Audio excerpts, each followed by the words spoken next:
nos echemos de menos. Imaginaré que vuelvo a mirarte. Tantas cosas han pasado, poco tiempo por creernos. Volver a notar tu piel y acariciar tu pelo. Quiero que los sueños que quedan por nacer se cumplan poco a poco al 100%. Y que las estrellas que caigan detrás de las montañas sean deseos que cumplir mañana.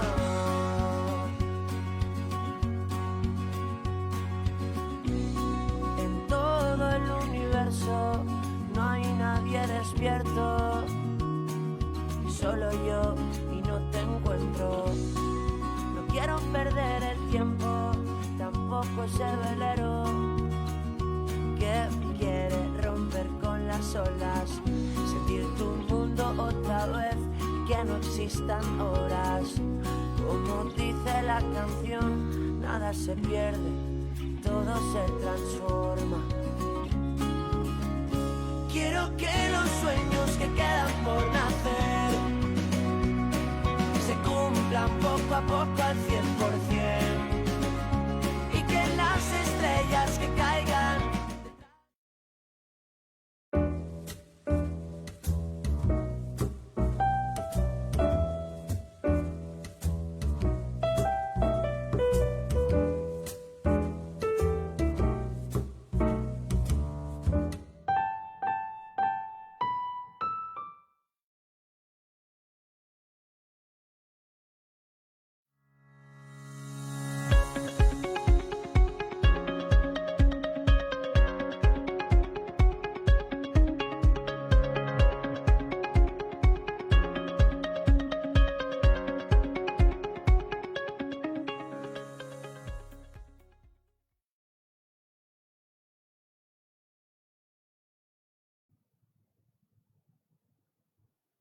Good evening, everyone, and welcome to another edition of Talking Dogs with Ante. This week, everything is a little bit special or new. First of all, I have moved in another room in my house, so we have, let's say, a new studio, even if nothing is new, just a new room, but we have a little bit more of fresh colors for everyone to enjoy. The second thing, what we have for the first time this week is that we have these prizes that you can win during the show, which means that if you make a photo of yourself or even a photo of your dog or just a photo of the screen that you are watching the show tonight, and if you publish it in our Facebook group, Talking Dogs with Ante, you can win a free advertising page and a free design for the page in Best in Show Magazine Europe. And if you put it on Instagram and you tag me and you put hashtag Talking Dogs with Ante, you can win one free entry for Split Summer shows next year for one dog for all 4 days. So nice prizes for everybody who is watching regularly the show. And I'm really happy to see that we already have, even without starting, 23 comments and almost 150 viewers. So it means that our guest tonight is quite popular.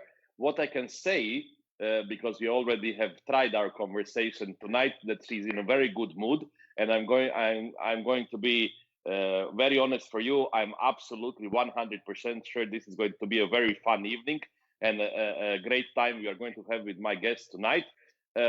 She's definitely not a stranger to the dog people. She has been in the dog world for more than 40 Mic years. feedback off. Tiina Mic Taulos off. from Finland. Welcome to Talking Dogs with Ante, and good evening. How are you? Hi, good evening. I'm very fine. Nice to be here. Big honor. Thank you. I must say that it is not very usual for us to have 30 comments before we started the show, before you even said anything. So I'm very happy about that. I think that says something about you, definitely, because me they can see every Wednesday, but not you. I will just, before we start with anything, tell you just a few people Charging battery. who have write hello to you. Talia Fey saying hello from Tel Aviv. Stina Elberg, hi from Sweden. Anna Luce Saletti, hello from Rome. Chris Heiss, hello from Germany. Eleonora Pongrac, hello from Hungary. Marta Zibrovska Kubiak, hello from the UK. Hila Hadar, good evening from Israel. Anne Kips, hello Ante and Team, nice you're there, love from the Netherlands. Andrea Haider, hello from Austria, happy to listen to Tina. Jurica Vucetic, hello from Sisa. Kristina Seman Fastner, hello again. Sanna Koponen, hello from Finland. Kristina Kiki Jonsson, hello from Sweden. Mike Koymans, good evening. Karina Rosain, hello from Spain. Oliver Noonan, hi from Dublin, Ireland. Tina Grotte, hello from Germany. Maya Lehtonen, good evening. So a lot of people, I'm going to try to read all of them. There are so many that I cannot follow them anymore. But anyhow, I see Andrew is writing, Francesco is writing, many people. Definitely, I will try to read all of them to you, Tina. But I think that you are going to break all the records. We have already 170 people watching. So please be careful what you are saying. That's what worries me. That's what worries me a lot. Yes. Okay. We'll be banned again. No, not banned again, please. Okay. If it comes to that point, I will say it's my fault. Anyhow, okay. Tina, I want to ask you first a little bit about, as I ask all my guests, about the situation in Finland. I know that Helsinki shows has been postponed. I know that there have been some smaller shows in Finland. How is the situation now? I know that, for example, the Kennel Club is doing the judging exams and these things. What is actually the situation at the moment in Finland, considering the pandemic and the dog activities? Of course, all the shows are cancelled, but many of the clubs are very active with lessons and exams. For example, our toy club, where I'm a member, we are having nine different evenings this autumn for exams and lessons. So it doesn't affect us, but of course some are very worried about the situation, and you are not worried, I'm sure. I don't understand why, because you can wear the mask and there are not more than 20 people in the room, but okay, that's how it goes. Yeah, it's from one people to another. And okay, everybody's missing the dog show, and during the autumn we had few small ones, but even there were more than 2,500 dogs, and of course the show committees were in deep trouble because they needed judges, and there were several small shows. So it's very funny that you can have a group show with nearly 3,000 dogs. So I think Finnish people are quite desperate. Yeah, well, I think that all the people are quite desperate, because I know that wherever there have been some dog shows, they had really good entries, and I don't think that I mean, the dog people are quite crazy. I don't think that in general dog people are I don't think they are in general afraid of some stupid corona virus. Yeah. If there is a dog shows, they all go. But anyhow, let me start for the beginning, Tina. Listen, before we start, I'm going to apologize to you. I'm not going to manage to read all the comments, because it's like I'm having an interview like with Lady Gaga, because in like what it is 8 minutes of the interview we have 65 comments. I'm not going to manage to read all that, but definitely I will try to catch some most interesting ones, and definitely if there are some questions, I'm going to read them to you. I will try to follow that. Really, thank you everyone for watching. We have almost 200 people. I'm really happy, and I'm sure it's going to be an interesting evening. I know you don't like to go too much into the past, because it can say more or less how old you are, but you look great, so you look great, so you don't need to be worried about that. I want to go to your start, so to your childhood. I read the interview that you have on your website, Kenmoy's website, and I read that you have been always, let's say, surrounded by animals. That the first dog that you had was English Cocker, but this English Cocker unfortunately has chosen your brother and not you. So that has been, let's say, the start. Can you tell us a little bit about your early days, very early days? My very early days. Okay, the English Cocker Spaniel was the tricolor colored one. We called him Peppy, and he was actually bought for my brother. And okay, I was about 4 years old, so it was his dog, but he was one of the first ones when PRA was covered here in Finland. So he was the lucky one to be one of the first blind ones. Oh my! but he still, I must stop you for a moment because it's just amazing. You know, I have these interviews now already for 3 or 4 months, and every start from the famous dog people starts, or I got a dog with a bad mouth, or I got a dog without a testicle. Now you are the first one that you had one of the first dogs with the PRA. So okay, that's how it all started. Okay, tell so me. but he had a very good life. Even he was blind, he was able to even to walk to the grooming shop, but actually 100 meters before he stopped because he knew where he was going, so he did not like it. But when he died, we had a kind of competition with my father choosing the next breed, and my father wanted to have a German Shepherd wire coat. Not so sorry, German Long coat. Pointer wire coat. Ah, okay. Shepherd, Jesus. Okay, I Okay, was. we'll list designer breeds, so you never know. Yes, exactly. But he wanted to have a German Pointer, and I definitely wanted to have a poodle. My good friend had a silver poodle, miniature size, and I absolutely fell in love because it had a lion grooming and so many rubber bands. So I wanted to have one. But maybe I was very lucky that the bitch from which I was expecting the puppy got only one, and the breeder kept it. So very famous person at the time, famous Finnish breeder Else-Mai Ikäheimonen, who had Dog of the Year in Finland in 1976. Mirabel Magnus, Black Medium Poodle from England. So I contacted her, and she chose me a puppy. And of course, I'm like a people today who they want to have a dog. It doesn't matter what size, what color. They just want to have a puppy. And she had a black medium male for sale. So I got, and he was my first dog, and I made him Finnish and Swedish champion. So I had a good start. I had You from had a the good start. beginning Yeah. capable people helping me and doing the grooming. And he had testicles, not like Mickey. Okay, so you at least you had luck with that. No, but Yeah. anyhow, there are two things that I found quite amazing when I read this interview.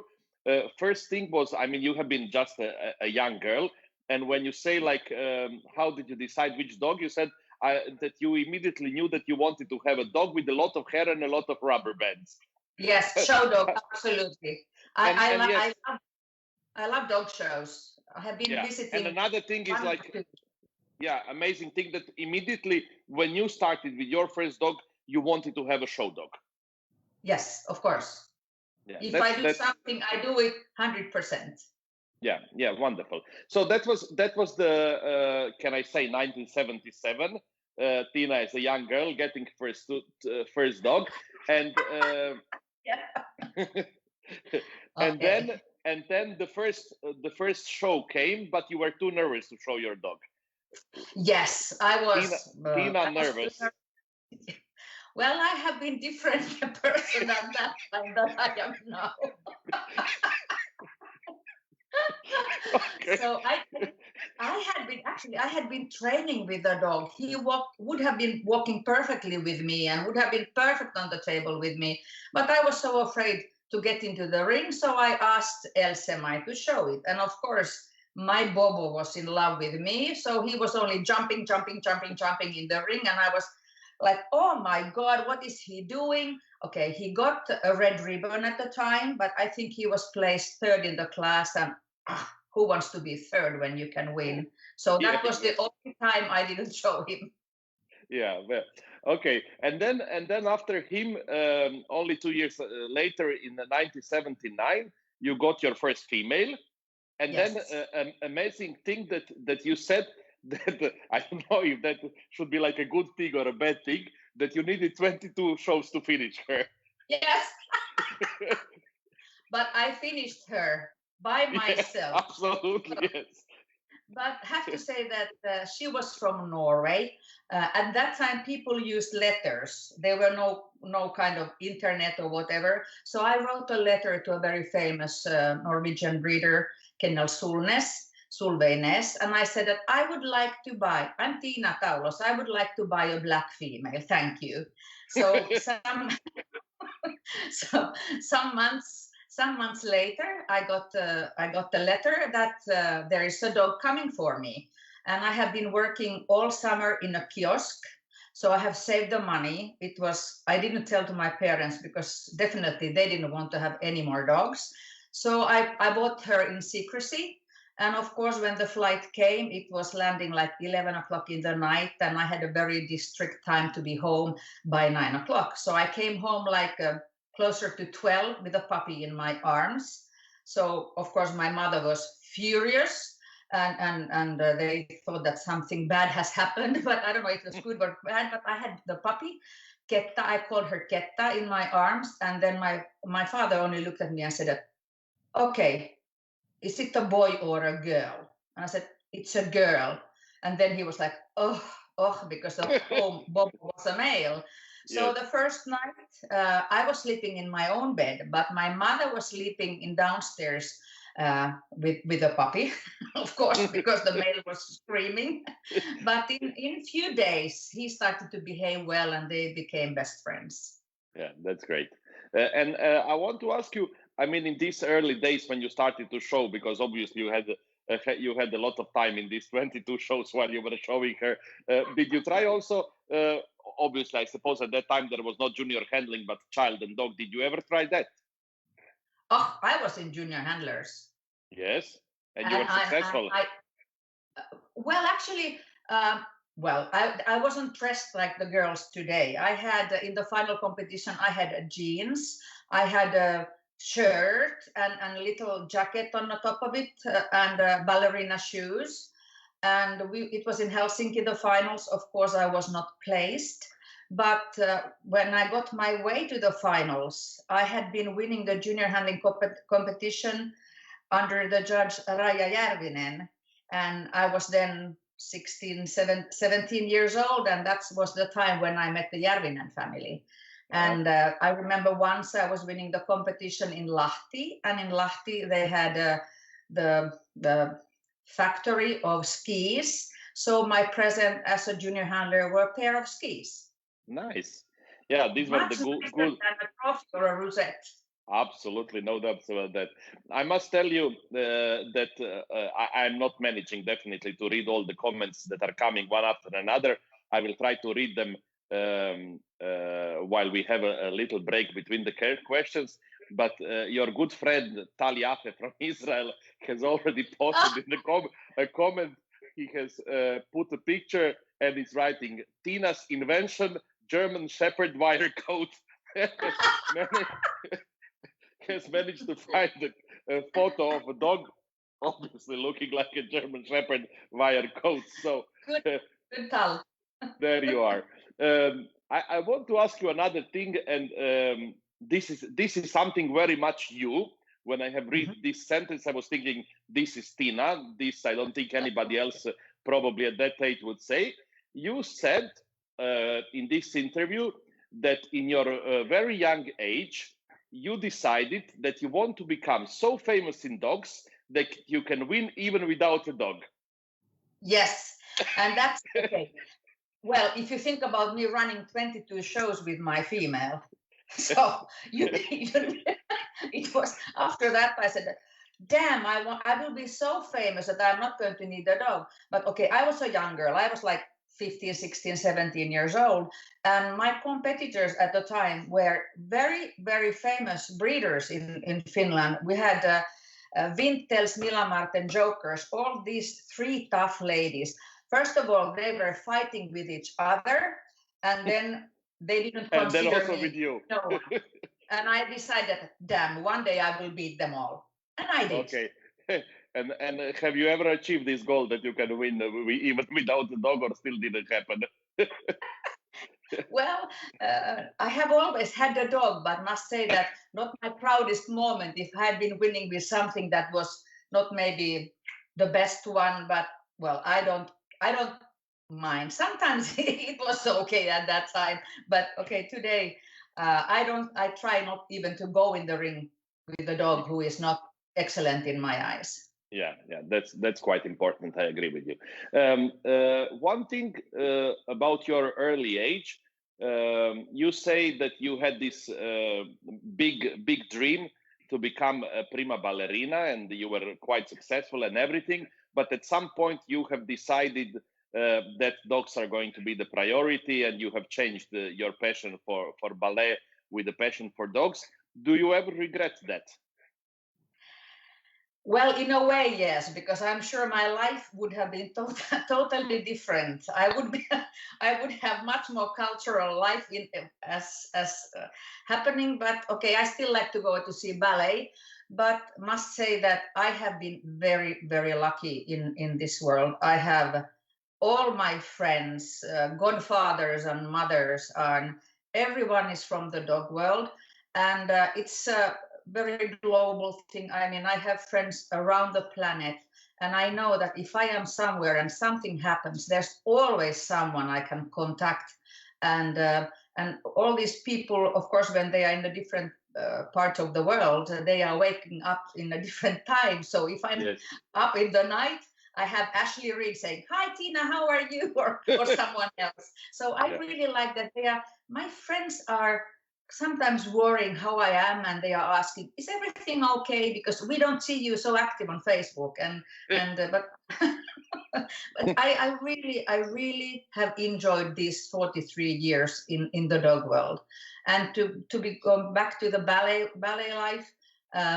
I was okay dancer, but the world was full of people of same quality as I am, and I have a passion to be good. So it was not enough. So why to waste all my life, not eating, looking like a skeleton?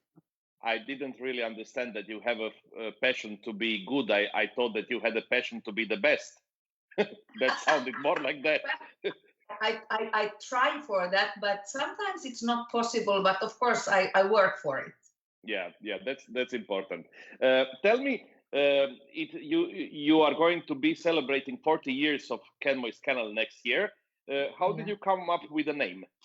What does it Kenmois mean? Oh, that is very simple. If you think about, I started with medium-sized poodle, which is Caniche Moyenne. So you just take the three first letters from each word. So it's Kenmois. And then I was thinking, when I started to breed other breeds, that, oh my God, it doesn't look very good that I have a medium poodle, Boston or whatever. But actually, it doesn't sound like it's a poodle kennel. Absolutely. And it's international, and it's easy to write, and I like the letters. C is wonderful and Y is nice, so it's artistic also to write it. I would never come up with the explanation that it comes from Caniche Moyenne. Of course, now when you say it, it makes sense, because it sounds very good, Kenmois, for any breed. It really, you have these kennel names that have really good sound, and this is one of these.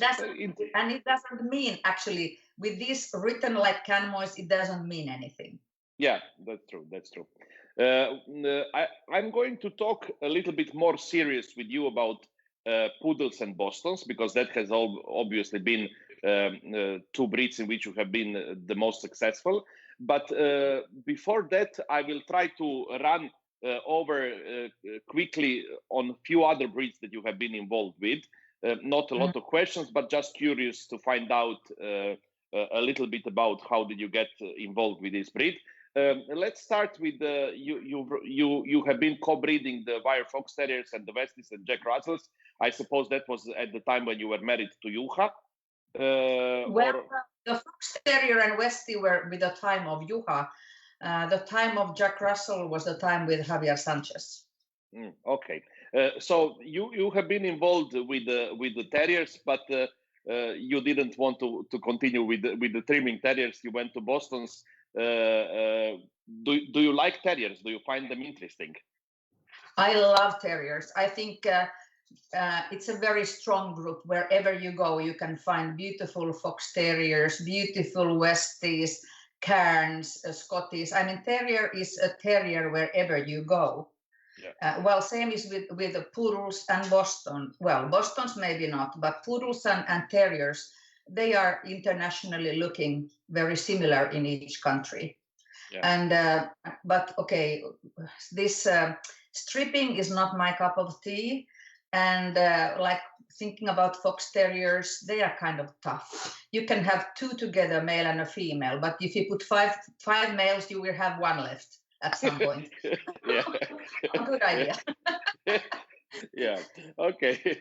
I can understand that. Okay. So there have been, if I'm correct, 4 more breeds that you were or owning or breeding, and these were the pugs, the Frenchies, Affens, and miniature Dachshunds. Can you tell us just shortly, because these were not the breeds that you were really like breeding in a high scale? Never. Can you tell us shortly your connection with these 4 breeds? Okay, Affenpinscher is from my dear friend Mike, and actually from Mike was my first Boston Terrier. So we became friends, and at some point when these funny looking black little things were winning, I said, okay, I want one, I want to win too. So that's when I bought it together with my friend Tuija, my first pug breeder. So we got a very, very pretty female, and she's international champion, and I had a 1 litter with her. So of course, if you have a litter, so you are the breed specialist. But actually, I was the first in my own country. But at least I know how a good one should look like, and she has a super coat and color, so very beautiful female. And then when we talk about what you did, Affenpinscher, and you said Pugs. Pug, my big love. When I was young, not young, but younger, still married with Juha. As a present, we got a gorgeous King Charles Spaniel from America, from Jean Chaffairis and Matthew Stander. And I fell in love with the flat faces. And I call them flat faces. Today we call them brachycephalic, whatever. And when he died, I wanted to have a new, similar one. But of course, the quality was very poor. So I thought that pug would be something that I would like to have. And I have met the Polish Supranovic and her husband, and we got the dog that was best of breed in, was it the European Winner Show in Poland, 2001? So the dog who went best of breed, we got him to Finland, because he was on his way later on to Sweden, and from there to Mike Gatsby to England. So we got the dog, and at the same time I bought his puppy.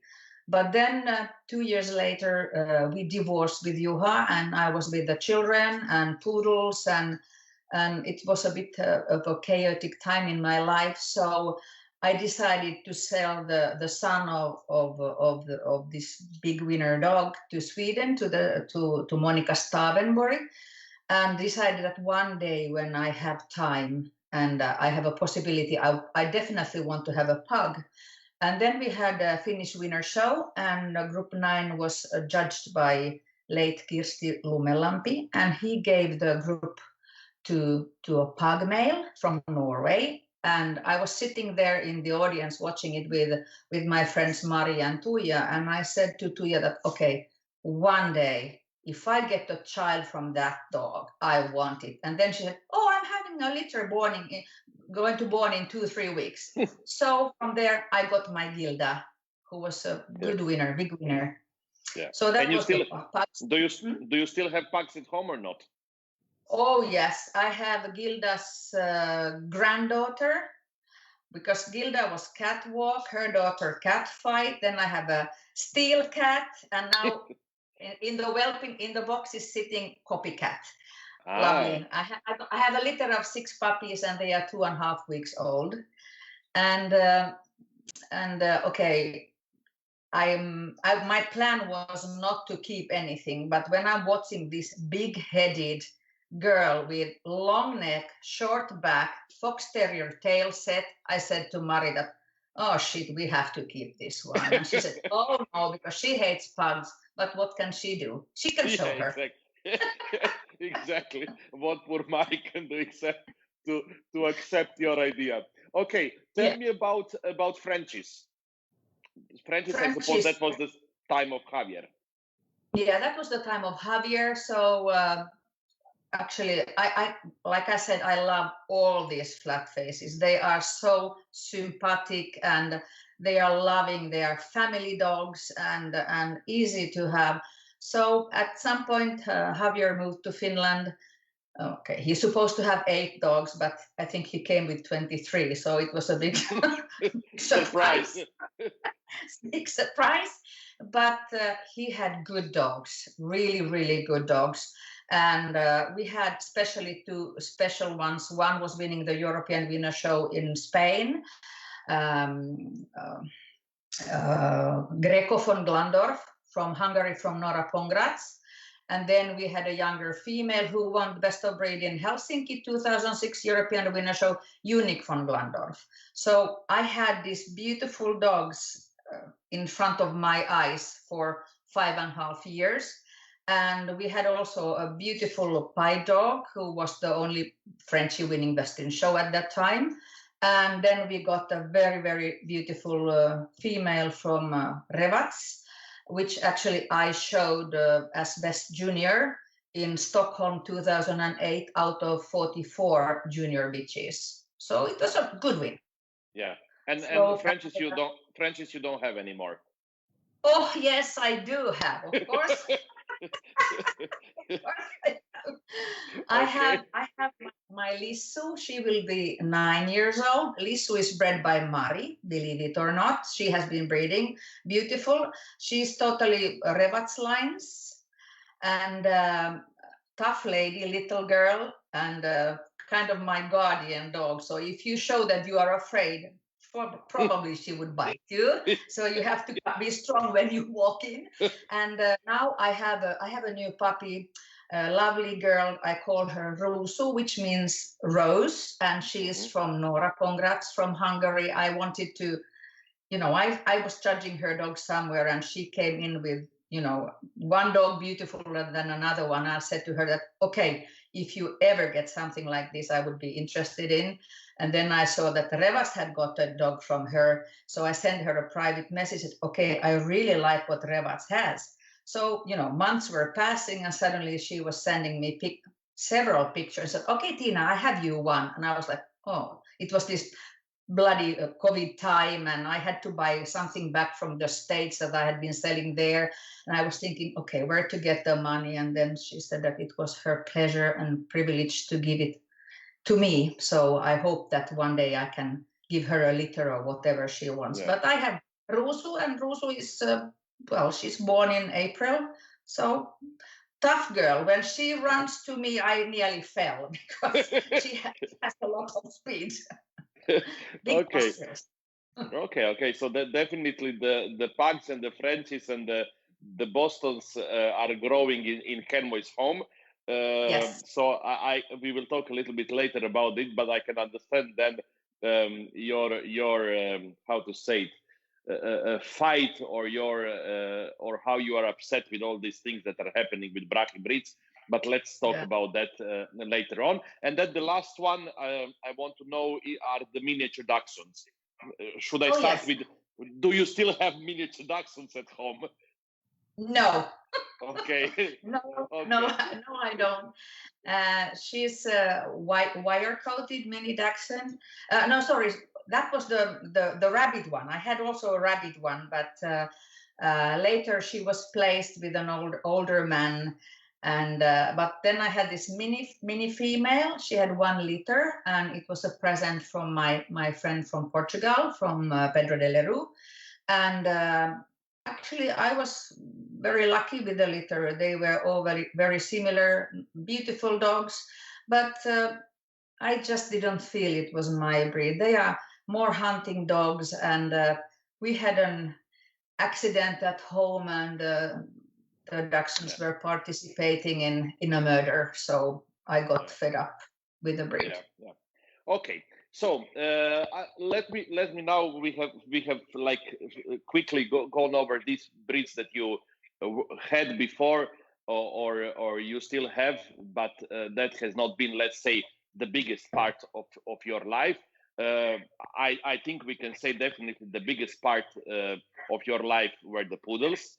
And Yeah. what is quite amazing that obviously at some point when you started to be very serious with poodles, you decided that you wanted to have top quality poodles in all sizes, not just in one. Of course. Who wants to be a mediocre? Yeah. So tell me a little bit about the story of poodles. How did you decide to? I mean, how did it go with different sizes and colors? What were your biggest winners? And shortly about your start with poodles. Okay, my start, the Bobo, this black medium dog, he is behind even my smallest toys.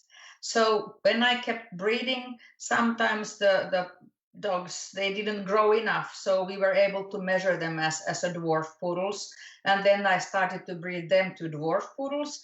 And at some point, somebody became a toy and I bred it to a toy. So I can say that they are very similar looking. If I put my poodles, black poodles, next to each other of different size, I would say that they have same coat texture, they have same attitude, they have same proportions, and even if they are small toys, they have good bone and nice body. So they are coming from this one dog who is behind of all of them.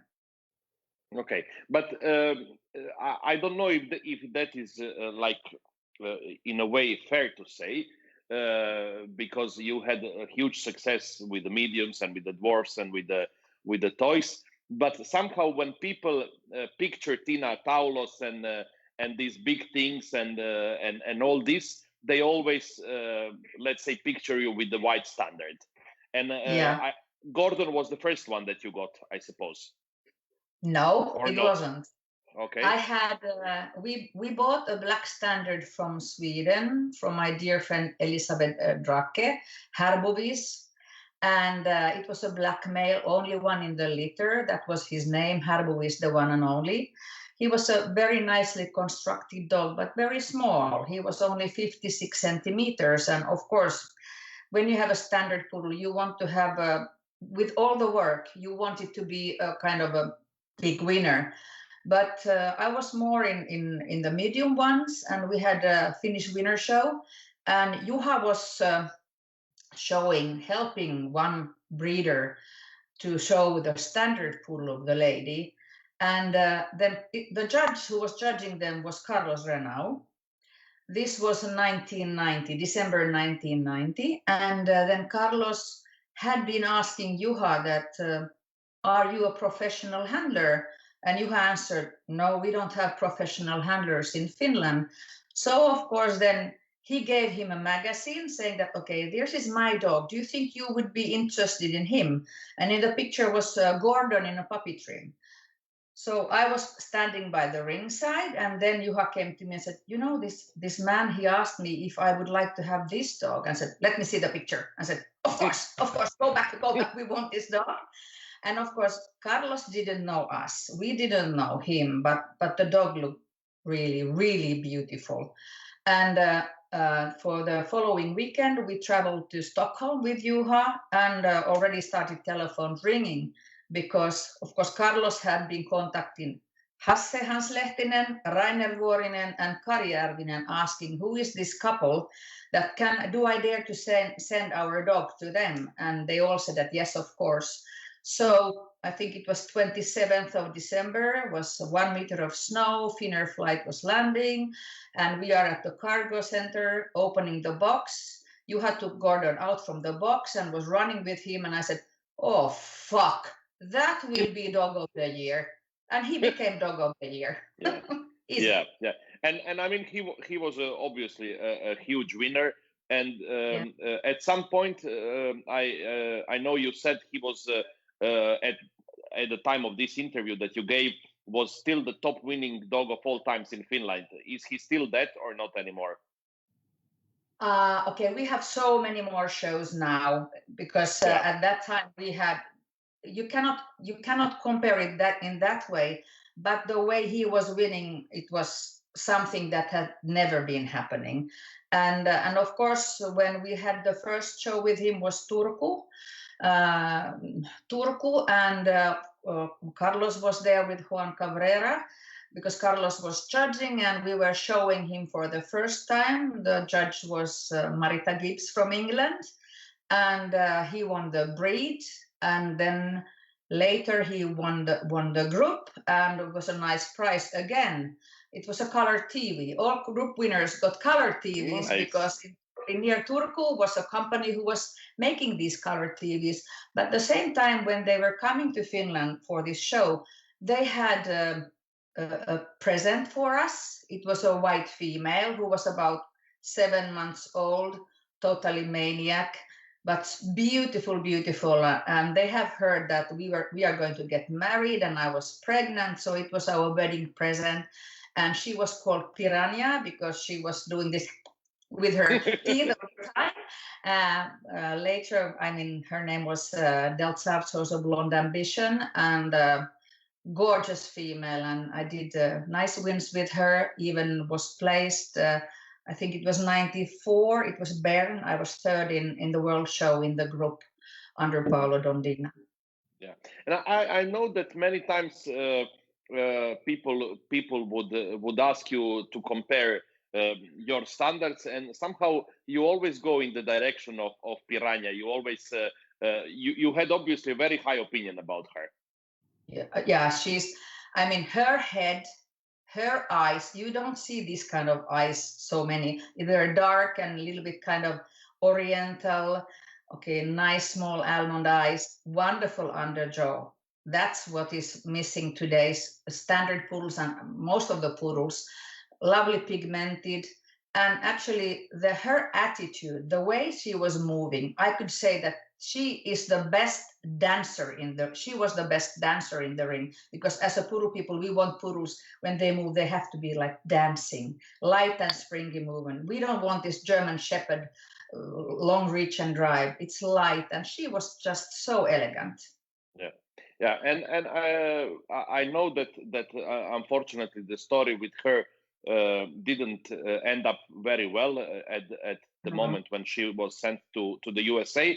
But I would like just that you tell us what has happened, because I'm obviously aware of the fact that there are many young people and young breeders watching the show, and sometimes I think we can learn from other people's mistakes, because we all unfortunately had bad experiences with other people. What has happened to her when she went to the States? Well, actually, I had a medium poodle female there before with the same handler, and she was doing very well with my bitch.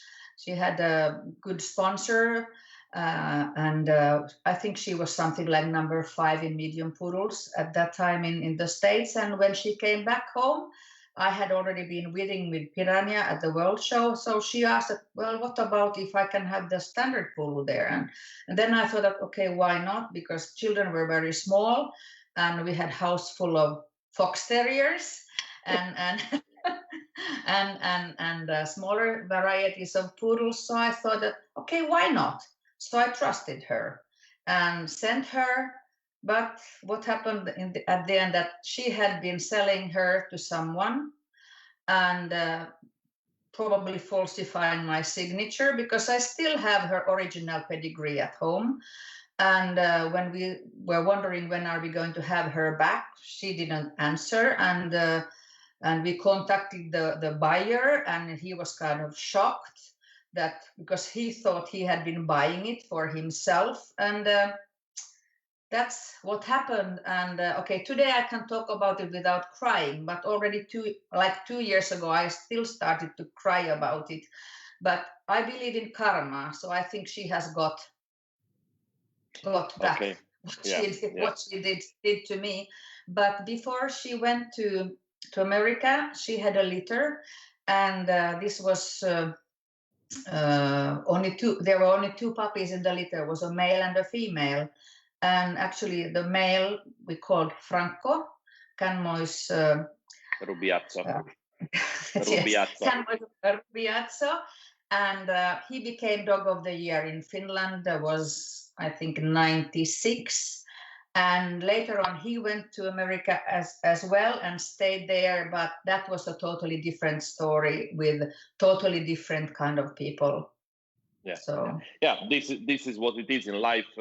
Unfortunately, sometimes we learn that we cannot trust everybody. But I yeah, wanted you to say this story because you know, many times, unfortunately, still today, even with Facebook and all kind of things, people unfortunately get these bad experiences with other people. And I think it's so important to know that. Really, before sending the dog wherever you want to send it, doesn't matter for a handler or another breeder, you must really be careful where you send the dog, because it can end up bad, as it yes, happened to you. yes, and actually you have to say that that person you're sending your dog has to be closer to you than your brother, because it's very important that that if, for example, in Finland, when I say that we don't have kennels, dogs are living on sofas, sleeping on beds. And if you're going to send your dog to be a show dog in America, okay, they have plenty of shows, and most of the time they are traveling. So it's very, very tough for the dogs. And of course, in every country, professional handlers, they're doing the same job. But in America, they seem to have even more shows. So it's very important that you have a person you can trust who is good to the dogs. And I have Anna in the States, Anna Stromberg, who is taking care of my Boston Terrier handling. And she's a wonderful person. She's from Sweden. So she is thinking very much like myself, because she's from north of Europe. So we are different in every part of the world. Yeah, So that's true.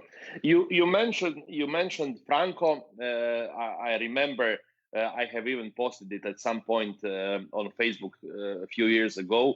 I remember myself being a young boy and watching Collare d'Oro, and you winning oh, Best in Show at Collare d'Oro with Franco. And I had this picture. I mean, you know, people of my age had you know, posters of Madonna and Michael Jackson and I don't know what. And me, I had the picture of you and Franco on my wall. And I mean, still today, when it is, maybe was not the best standard poodle of all times, maybe was not this or that, it doesn't matter even. I mean, this is like one picture in my head that whenever people ask me if you would like one day to have like one breed to show, what would be like the best breed for you, and I always answer the standard poodle, just because of this image of you and Franco there. It's like something that I'm never going to forget. And I'm talking all this because I see that there are other people who have the same feeling about it like me. I'm going to scroll between 115 comments that we have already till now, but I wanted to say that because our friend Alin Dumitrescu from Romania wrote also a message, and he said, I have on a VHS tape the Collare d'Oro Italian TV dog show from 92 or 93, where Tina and her amazing Barbone Grande Blanco won Best in Show, judged from 20 judges. I personally recorded that show from Rai Uno. I was 14 or 15 years old then, and Tina was for me a real star, and she still is. And thank you. this is what I wanted to say. Like these are kind of things, you know, that have a huge impact on people. And really, you see, it was not only me; it's other people too who still have this image of you and Franco in their head, and I think that's amazing. So, talking about that and picturing that in my head, I do you still have any standards at home? Not at home, but I have semen, frozen semen of grandson of him. And then I bought a puppy, female puppy, with a friend of mine from Charlotte Sandell. She is about now, well, less than 2 years old, a black female. And because I have this frozen semen for years, and no one in my country was asking to use it, which I find very strange, because he was a very, very correct dog. Not big, but the proportions, head, carriage, underjaw is kind of that most of the dogs are missing today. So I thought that, okay, if they are not going to use it, I need a female. So I contacted Lotta. I saw her somewhere in Sweden in a show with a pretty female. And I said, okay, if you make one of these, I want to buy one. So then a couple of months later, she said, okay, I have a pitch for you. And so I flew to Sweden, to Stockholm, and I came back home with Bridget. Yeah. So, okay, you have some kind of intention to come back in a big style with a nice standard. Is that something that we can expect soon, or is not going to happen? Well, we will see, because it's a lot of work and I love standards. But the girl who has Bridget at home, she's very capable of taking care of the coat and showing. So I probably will be more like on a back way there. But I would love to see some beautiful Canmoy standard winning best in show somewhere under wonderful lights and flashes. Yeah. And it's kind of thing I have in my head. Yeah, I must ask you, because obviously during your career you have been showing different kind of breeds and dogs and Frenchies and pugs and poodles of all sizes. Is it, as it is for me, a special feeling to have a standard, especially the white one? Yeah. Yes, definitely. They are a bit wild in their head. I mean, they are a little bit like zzz, but they are so nice when they are dogs for the big ring, like Gordon, Piranha, Franco. Okay, in the breed ring they were okay, but when they have a huge arena for the group ring, they are group winners. Yeah, exactly. I want to ask you another thing when we are talking about. So you said there is something, let's say, exciting happening with the standards. What is with other sizes? Do you still have poodles at home? What are your plans with the poodles, let's say, for the future? Well, I have been very lucky that I have these puppy buyers who are excited to have the dogs at home and washing them and blow drying them. I do the scissoring. So I have also Susanna with medium poodles in Jyväskylä with a medium female, which is now bred to one of Mikael's dogs and expecting the litter to be born in 2 weeks. And then I have a lady in Rovaniemi with a dwarf female and another one in Tampere with a dwarf female, and I am allowed to breed them. So I'm hoping to see a very, very nice dwarf female in the ring very soon.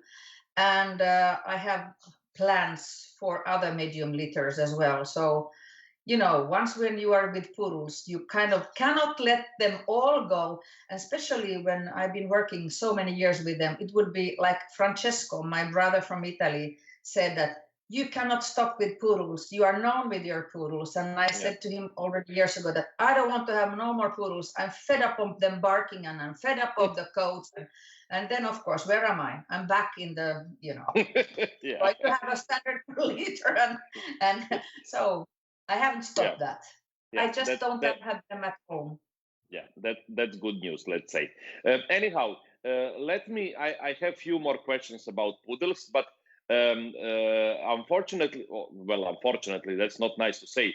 Fortunately, there are so many comments coming and 265 people watching live. I think that's definitely a record for the show. We have never had so many viewers. So I'm going just the thing is that obviously the chat cannot held with so many comments, so they are disappearing for me, the older ones. And there are, I hope that once when we finish the interview, you will look it by yourself at home once again, and then you will manage to see the comments from all the people who were saying hello to you. But let me just try to read few of the comments before I lose them. Dominika Pigula Shabovska saying it's great to listen to this interview. Thank you. Desi Murphy saying Tiina is a great breeder.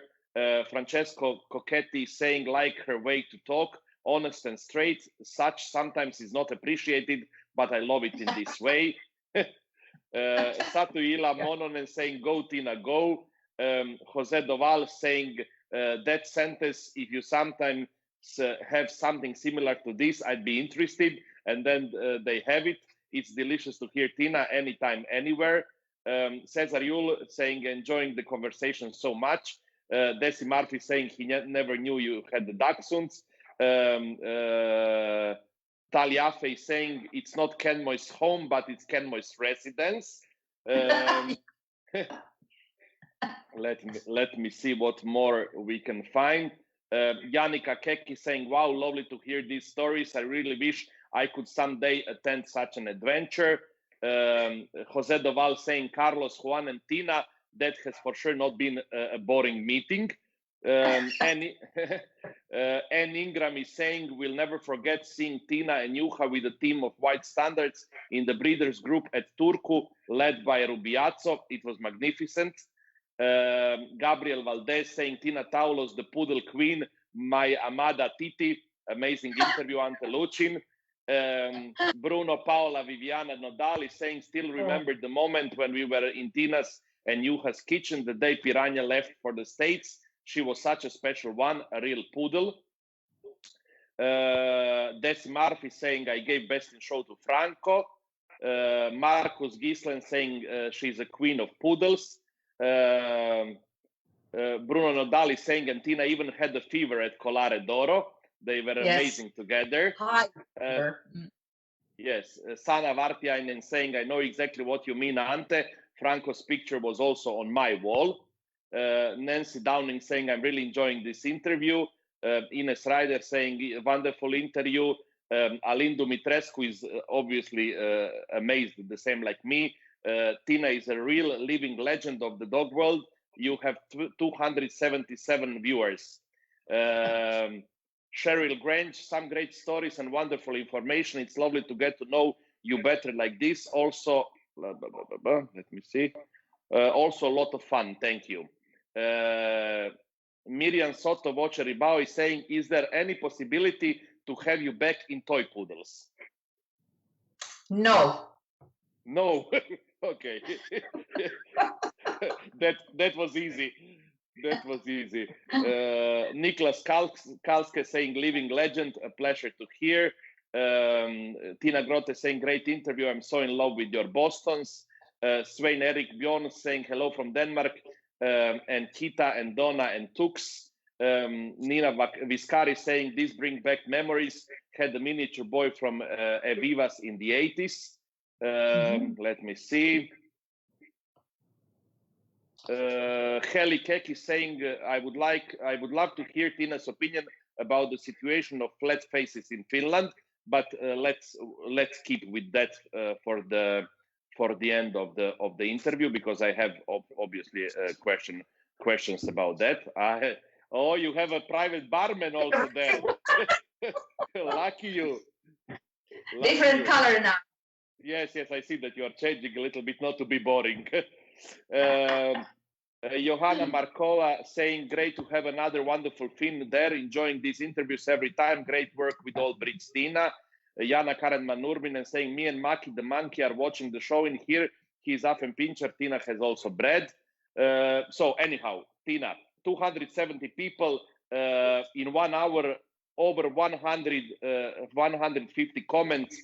Ramon Podesta saying hello from Chile. Heidi Kum saying, thank you, Tiina, for your honesty and keeping up the positive energy. Great to hear and follow your history and hopefully also future. So wonderful. I'm really enjoying this, because I think it's amazing. First of all, that so many people are watching and so many people are commenting, and obviously brings a nice interview to all the people. Tell me, Tiina, you are, we said many times, you are the poodle queen, or however you want to call it. If you need to explain to a person who is, let's say, not coming from poodles but wants to become a judge for the poodle, or wants to become a breeder of poodles, what would you say how the true real type poodle should look like? What is the important thing to look in one poodle? Carriage, charisma, attitude, head, movement, correct coat. But poodle is all about charisma and attitude, and if you have a perfectly built poodle without any carriage, it doesn't get a second look. you can have a beautiful, gorgeous poodle who is not maybe perfectly built, but has the poodle attitude. Of course, I am very much according to the breed standards. I want them to be properly built. But okay, some dogs, no one is perfect, but some dogs carry their faults a little bit better than the others. The same like people. True. Yes. It's Yes. true. But poodle is about attitude, charisma. When a true poodle walks in or runs in, you can see it in a moment. Yeah. That's it. Yeah, in a way, yes. Let's say a poodle should never be boring. Like it needs to Exactly. be some kind of drama about it. Like Yeah, me. yeah, and like you, yes. Maybe not that same kind of drama like you, but yes, there needs to be some kind of drama. Yeah. Tell me, Tiina, you are judging obviously poodles a lot all around the world, also on a big shows, and I know that there is going to be differences between the sizes and colors and so on. But what would you say at the moment in general is the biggest problem of the breed? That they don't have this attitude. They are becoming boring. They have ugly heads. They don't have carriage, ugly tails, bad colors. Well, and in different countries, in somewhere, some variety is better there than here, but I think they are just not gorgeous poodles no longer. They are average dogs that has a poodle on the pedigree. Yeah, I mean written. yeah. Well, not all of them, obviously, but no, but some of them are too heavy, and not having this poodly attitude. I love to write in my critics that very poodly, and then people are saying, "What do you mean?" I said, "Poodle. It has to be a poodly one with head and tail up and having this beautiful head and charisma, a lot of charisma." yeah, yeah. Tiina, what do you think about breeding between different sizes and breeding between different colors? Did you use a lot of that in your breeding or not? No, actually, I didn't. At the beginning, when we got Gordon, it was not possible to mix the colors at all. Okay, always black and brown have been able to be put together, but if you had a white female, you needed a white dog. And you can imagine when I had Piranha, who looked like $1,000,000, I only was able to use a white dog. And at that time, where to go, because there were quarantines and everything. So actually I bred her to her half brother, which I wouldn't recommend to people who doesn't know what is behind, but that was the only thing. She was in season and I need to breed her. The only white thing that was there in Finland was the half brother. But I am very concerned about the coat textures and colors, because the more you mix the colors, the more poor coat texture you have. I have been always very proud of the coat texture of my black poodles. They have great colors, great texture, and the moment people started to mix all the colors, I mean, they are 2 years and you don't know what color they are, and very, very poor coat texture. I have been mixing blacks and browns in dwarf size, medium size, and in toy size. Standard poodles only black to black or black to white. And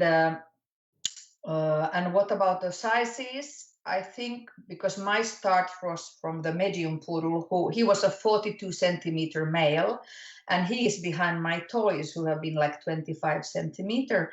So I would only breed a medium to a medium, unless it happens that what happened with me now was that I kept 2 females from a medium litter, and both of them became dwarf poodles. So the other one I bred to a dwarf poodle, and for the other one I was asking special permission to breed her to a medium, going back to mediums, because I think medium is something that will soon disappear. There are some beautiful, beautiful dogs in the world, but I would like to go back to mediums.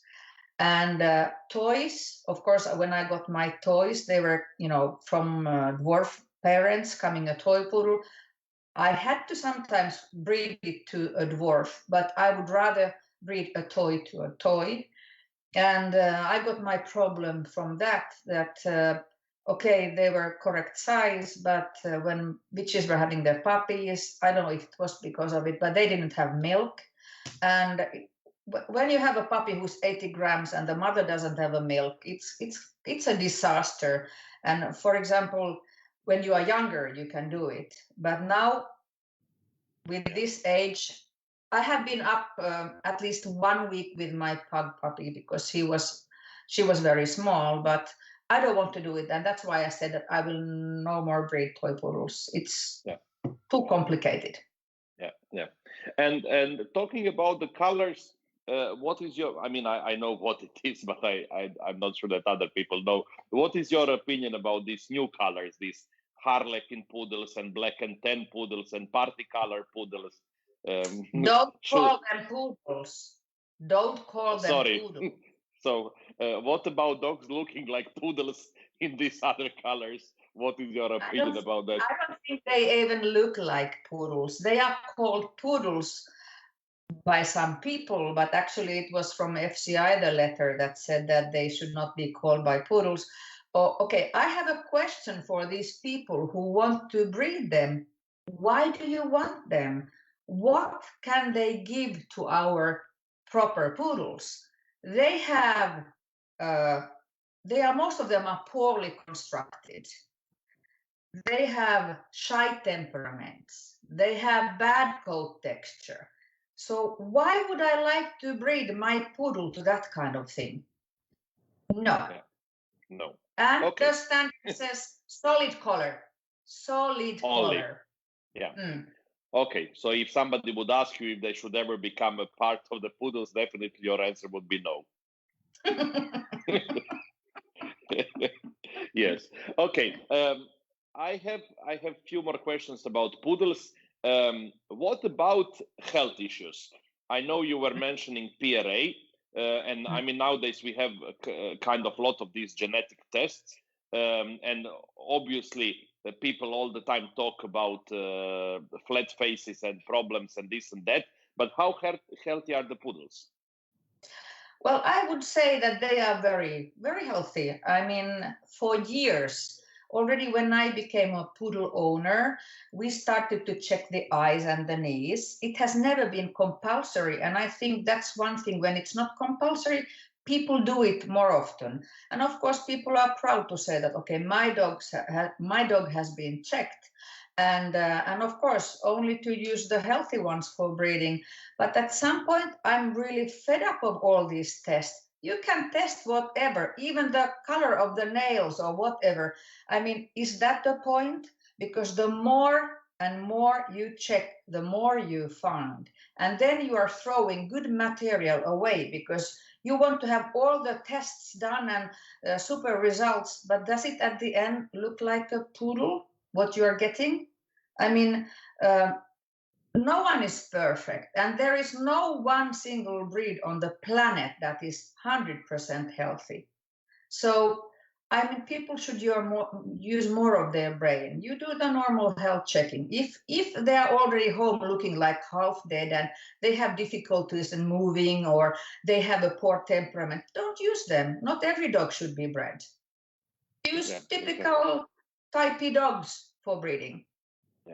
Yeah, this is a kind of things that when I talk to old school breeders, they all say the same. Like, unfortunately, because of this health test, we are losing a lot of really good dogs. And like in a way, there should be a kind of balance. Obviously, we all want to breed healthy dogs, but also we want to breed typical dogs which are looking like the breed. So there should be, as you said, people should really use their brain and find the balance between one thing and another. Yes, yes. And for example, I have 2 children. I have had 2 C-sections. I have never done any health check for me before I got pregnant. So why the dogs are so different in this thing, I don't understand. I can live 90 years, but my dogs are maximum maybe 15 years. So why they have to, and even they for 3,000-4,000 euros, why they have to be so perfect that, but they cannot live 20 years, whatever you do. Sorry. Yeah, that's true. I I'm a think there little, are more I'm a people little who bit, shouldn't have I'm a babies. little bit worried that you didn't do any health checks before you had your children, but I hope you do Dentist. some. Okay. Well, okay. What I want to ask you, because this is a thing that obviously bothers a lot of people with the poodles. How difficult is to keep a poodle in the coat, and how difficult is this grooming and before the show, at the show? How much work is that? Well, to keep a dog in coat is not difficult. You just need to be patient, you need to work. But most of the people today are so bloody lazy that they shave their dogs. If you brush them, you wash them, and you wash them every 2 weeks, you scissor them every 4 weeks, and you do it properly, it's not the problem. Of course, there's a time, for example, for a poodle when they are between 9 months and 1 year, that they get mats. But if you work every week, you wash it for some time, you can manage. And I have to tell you an example. When I was, I had two small children. Juha had probably 16 fox terriers. We had 3 white standard poodles in coat, mediums, and whatever we had. And we made a couple of dog of the years during the time. And then comes a lady, pregnant lady, Charging with a small battery. poodle for grooming, which was fully matted. And at that time, I was maybe more nasty with my comments. So I said to her, Is that possible? so I said to her that, excuse me, it is matted. Yeah, but I'm pregnant. I said, Jesus Christ, I have 2 children and much more dogs. And okay, sometimes dog can get matted, but you just have to work with it. I think today's people are lazy. They are lazy. They want to win. They want everything without doing anything. Yeah, I cannot agree more about that. This is unfortunately a big problem, and not only I think in a dog world that we see this new generation of people who just want to come in the ring and be a star without any work done, Yeah. but also, as you said, with pet owners. And I have friends who are working in the grooming salons, and sometimes the photos or the videos that they publish of pet dogs coming to them are just shocking. It's just unbelievable that people cannot find. Yeah, absolutely. My last question about poodles. I know that in a way you think very similar like me about these things.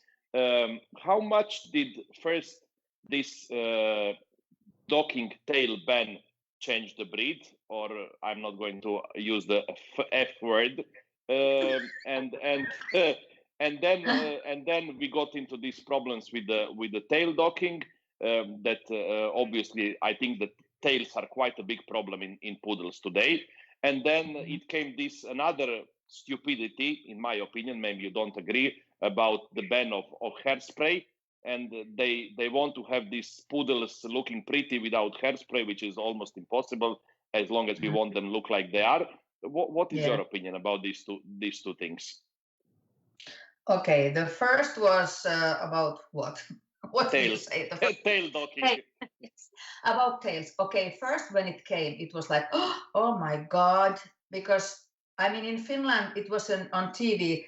They were showing how the tails were cropped, and it was somebody just taking at the end of the tail and cutting, and of course blood was running and the puppy was screaming. But I remember when I did it myself, the puppies were milking their mothers. I took the tail, I squeezed, and that's it. And nobody said one word. So at the beginning, it was awful. But then during the years, the eye get to used to it. And now if I see a poodle with a short tail, it looks funny because it's kind of ending, because you want to see the head up and tail up, but suddenly the head is up and the tail is there. So it's no longer in balance. The problem is, or are the curly tails. But also, if you think about the construction of the poodle, it's supposed to have short loin and longer croup. But today they are with long loin and short croup, which is in the wrong position. So where do you think that the tail is coming? From the ass and turning to the wrong place. So people should first look at, okay, how is the back end of the dog? But okay, I have had a litter. I made the same combination. In the first litter, all 4 puppies had perfect tails. And in the second litter, all the puppies had bad tails. So it's still difficult to breed from them. And of course, I would love to have a dog with a perfect tail, but before the tail is the full dog. So for me, the type is more important than the tail. But for me, is enough when I'm judging the poodles or what I'm having grooming and having my own ones. If the root comes from the correct position, I don't mind so much about how the end is if it doesn't really bother. But if it's tightly lying back on the back, then it's really ruining the dog. Then it's a different thing, and you can give a very good or whatever you do. Somebody would give even good. But there is more important thing on the poodle than the tail. Yeah, I agree. And what about the hairspray? Yes. Well, first of all, the time when we started, when we were able to use hairspray in Finland was because of me. I wrote a letter to the Finnish Kennel Club asking this, I think was the year 97 or 96. I was collecting names that we would like to be able to use hairspray. And as well, at the time, if you were competing from CC, the poodle had to be in a certain trimming. And a puppy lion was not one of them. So if you were winning with your dog in a puppy lion, you were not able to take the CC. So the first show where it was possible to have hairspray and to have the dog winning with this puppy lion was 87 in Helsinki International. Hans Lehtinen was judging. The best of breed and best in show was the brown medium poodle Talk About Top Score. And that was, I mean, fabulous. And it was going on like this. People were using the spray, not overdone it. It was for the top knot, because top knot is like the crown or framing the face.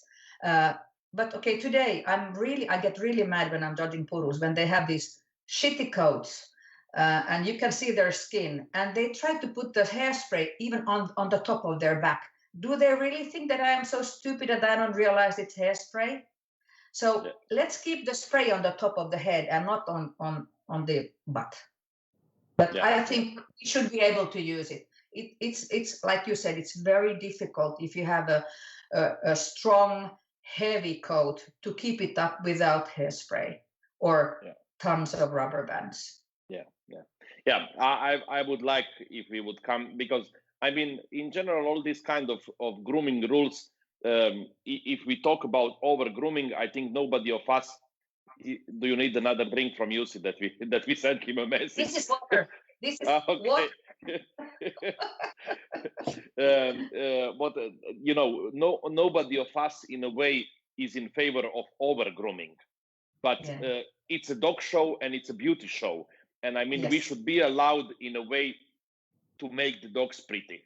That's it. I agree. And I mean every serious dog person, when he comes home, he is going to wash the top knot of the poodle and take away the hairspray. And I mean, I really don't see anything bad about this. But okay, that's unfortunately we are where we are. Okay, before we continue with other questions, let me just check a few of the comments. Well, not few, 100,000 of them that we got in the meantime. Let me see. I even don't know where did I stop. Let me see.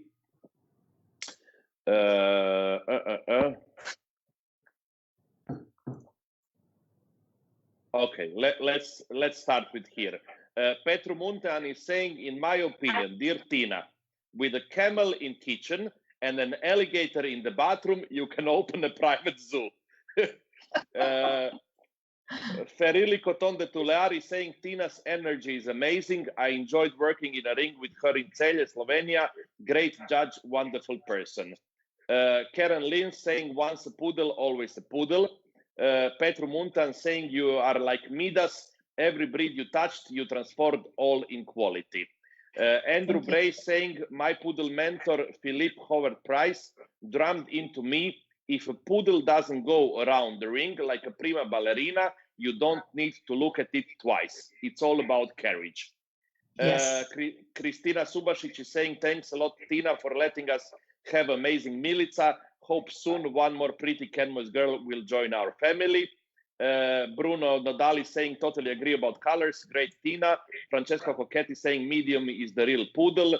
Dominica Pigula saying, poodle is like an Arabian horse. Sana Kopponen saying, party colors are not poodles. Yulin and Tot Andrea saying, very nice interview, great talking. Let me see. Monica Halmi saying, glad to hear your opinion about non-solid colors. Nice to know I'm not alone with this strong-minded thinking. Nina Viscari saying, amen, so true with this testing hysteria. Katrina Huchtinen saying, I'm so proud you are a Finnish breeder. Your honesty and straight words are so much appreciated. Cesar Yuli saying, oh my God, Tina is so hilarious. What a wise and funny lady. She's so right about everything. Anita Kilpelainen saying, just true, testing hysteria is right name. Katrina Huchtinen saying, we would need health checks before breeding Tina. I have 4 children and our combination is so unplanned. Carita Lund is saying, totally agree, breeding is not just numbers.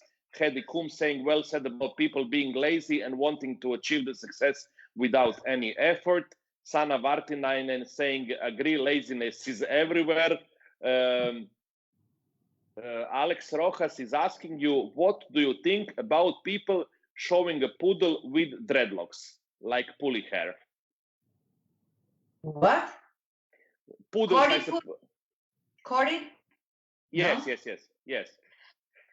Well, actually, they have also a construction that's supposed to be nice. And some of these dogs are not so nice under the coat, and the people think that, okay, this is some kind of extreme grooming or hair what the dogs have, and they should supposed to be winning. But I have actually seen very, very beautiful corded poodle ones. But the problem is also, again, the laziness. These people who are having these corded poodles, they should take care about the cords. I don't want to see a kind of Rastafari growing from their bodies. So you understand what I'm saying? Yeah. It has to be clean. Charging battery. White is white. It's not yellow or orange. It's white, and the cords are beautiful. And why not? It's one type of a poodle. Yeah, I agree. Miriam Soto is saying, so far so true, people is too lazy to take care of a long coat. Carmen Sifonte saying people expect instant gratification. Miriam Soto saying, bravo, couldn't be said better, want to win without any work behind. Sandra Despoto is saying, my dogs, 12, 11, 7, and 5 years old, are all in full coat and always ready for the ring. I adore poodle in full coat. Big kiss from us, you are the best. Aline is saying we have a record 282 viewers. And Ingram is saying, I agree so much about the use of hairspray. Have the people who ban it ever been to an agricultural show and watched up the kettle being sprayed up? So Swain Eric Bjorns is asking you, do you have semen for medium poodle? Well, unfortunately not for the standard and for the Boston. Okay. Anyhow, let's go now to your let's say current breed in which you are very successful and obviously in love with, and these are the Bostons. Bostons came to your life in 2005. Tell us, how did it happen? Why did you take the first Boston? Okay, now I'm probably going to be strangled by someone, but like I said, I got to know Mike, And my partner of that time was Javier, and he had someone from Spain who wanted to buy a beautiful Boston female. So we met Mieke in Holland, and I said, and we went to see some of these her dogs and sitting at her kitchen. And then later on, she promised to send us some picture of the puppies. And then one day I opened the computer, and on the screen was this Boston. And I was like, I said again the F word. I said, okay, I am going to buy this. This is not going to Spain. So that's how I got mine. And then we looked for another puppy for this person in Spain. And if he knew it, he would probably strangle me now. But I was very lucky to get my first female from Mieke, a very, very typey one. Yeah. And when you say very typey one, the same question what I asked you with the poodles, if you would need to explain to somebody how the real Boston Terrier should look like, what would you say that, let's say, are the most important features of the breed? Okay, it's a square dog. It's not long or low, and the head's supposed to be square shape as well, and ears, correct ears, sitting in the corner of the head, and wide jaws, good nostrils, big dark eyes. Top line is very important, but most of it is that it's a square dog, and I'm always surprised when, if you read the standard, when it says that a square and female can be a bit longer, and when you go to the ring, the male is long and the females are even longer. So what's the problem? I mean, why to go to the ring with a long dog? Yeah. And of course, they have to have this necessary marking, and also they have a construction. They should not be spiders or without angulations or poor rib cage. There's a standard for them as well, and of course with them it's even more difficult because they don't have the coat that you can hide them. You can make a bad poodle looking good with a grooming, but never a Boston. It's there right in front of you. Yeah. I want to ask you, I mean, Bostons became extremely popular in the last few years, and whenever you go to the big shows, there are huge numbers of Boston centered. But this kind of popularity, obviously, and you mentioned it, has bring a lot of problems. Actually, problems of type, different top lines, different sizes, different lengths.